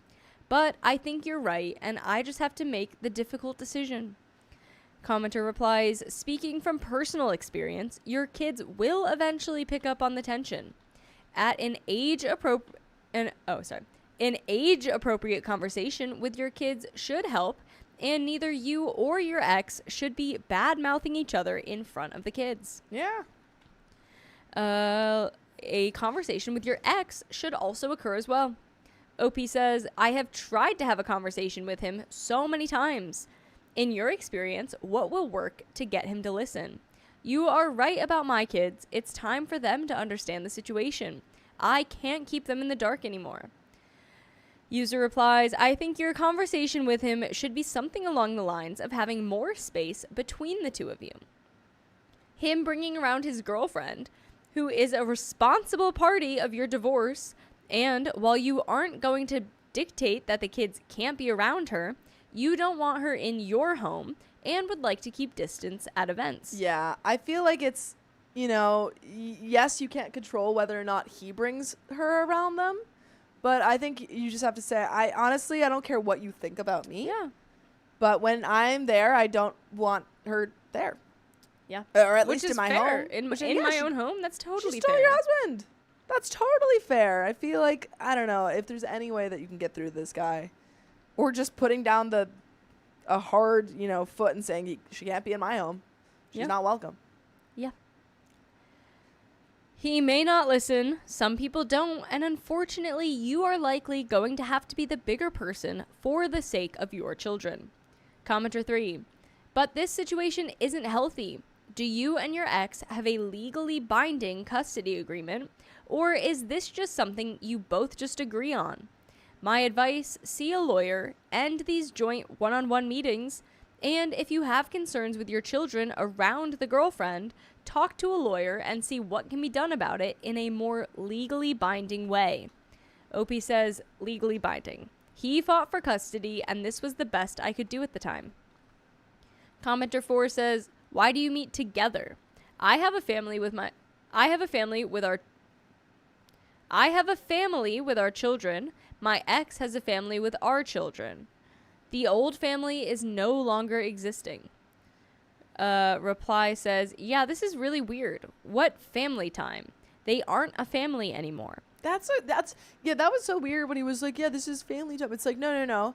You've got your new girl. Right. Who is your affair partner.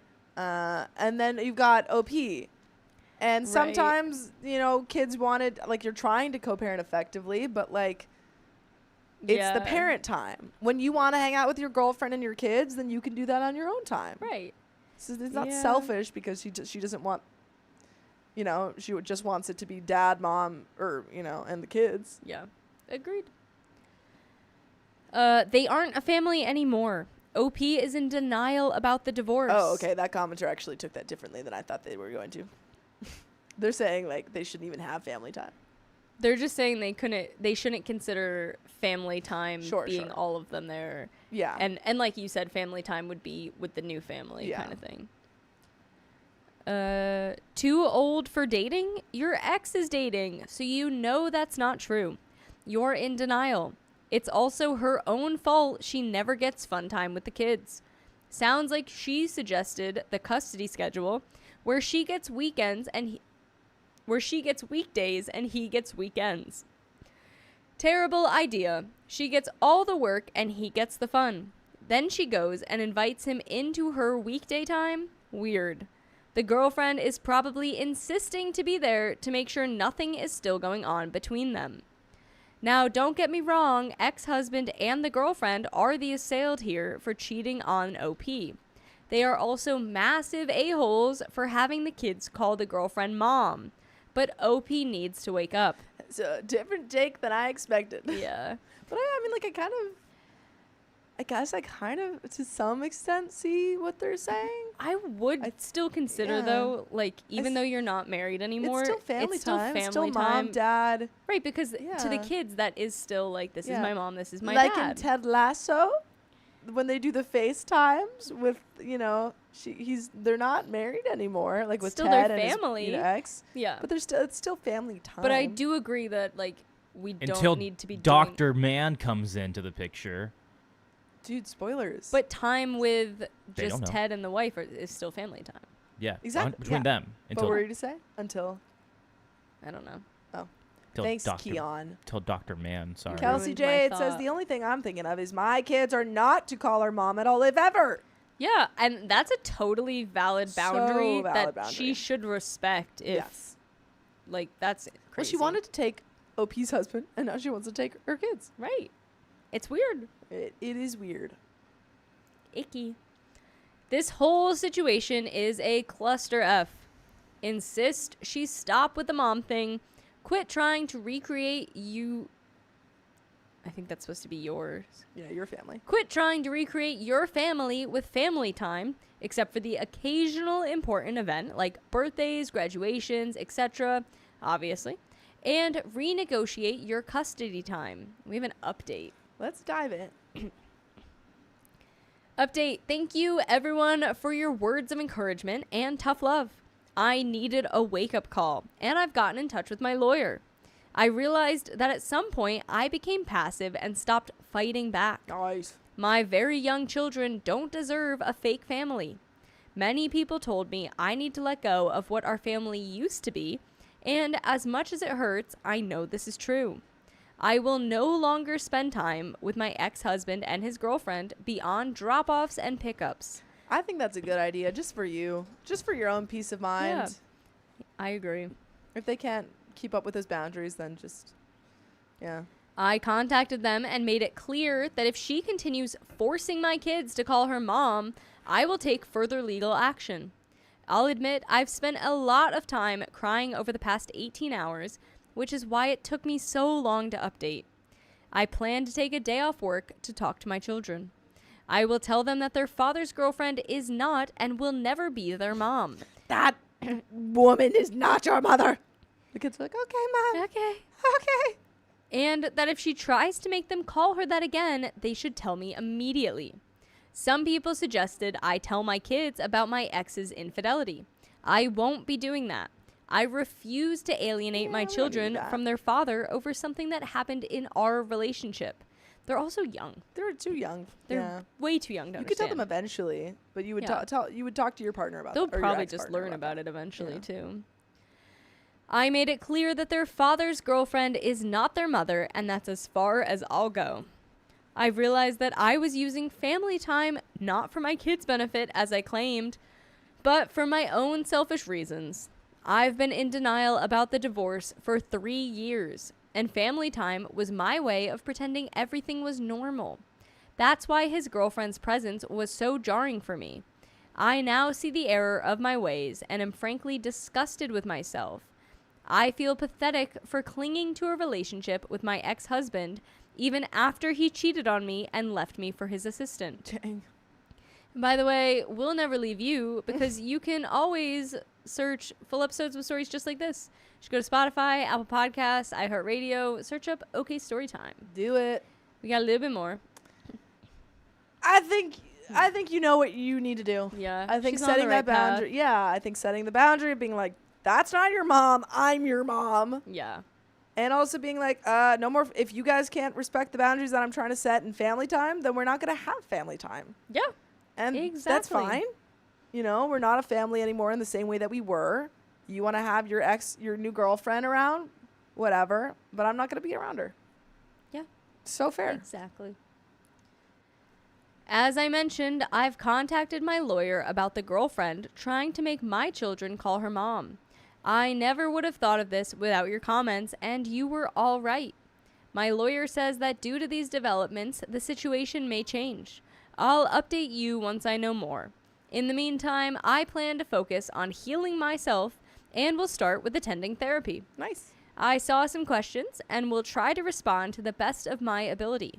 Thank you all so much. Your advice may well have changed the trajectory of my life, and I wish you all the happiness in the world. And that is the end of that story. Dang, man.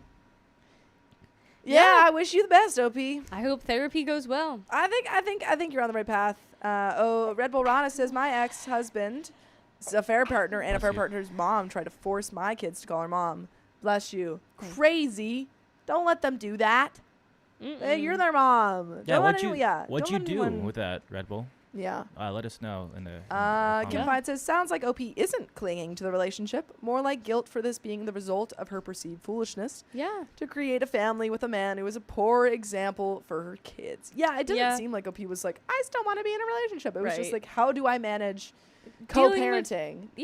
And doing what's right for the kids. Because she wanted to give them both like a good relationship with her, with their parents. And I think that's fair. But folks, we don't have any donations to read. We still have some like that one box. Is there anything else in that box right now? Which we might save that for. We could save that for Tuesday. Do you want to show that sign to Dakota? Oh yeah, we have a really cute sign. We've got a Club Baby sign. Welcome to Club Baby. Yes. He said yes. Now we got that Club Baby sign. Yeah, we'll get that package for next stream. Yeah. A little excited because we don't have any packages currently for next stream. And but folks, thank you for coming in. I hope you like Daniel. That was really fun. And if you love us, make sure to subscribe. We love you. And see you tomorrow. One dono. Oh, and Ultraviolet, thank you for the $10. Wish I could donate more, but I'm broke to the 14th. I need more time. We just appreciate having you guys here. Thank you so much for joining us and for sending so much love to Daniel. We really appreciate it. We posted his stuff. Yeah. Know some so of the check that out. But yeah, thanks everybody in the LA area. But we love you. Love you. Bye.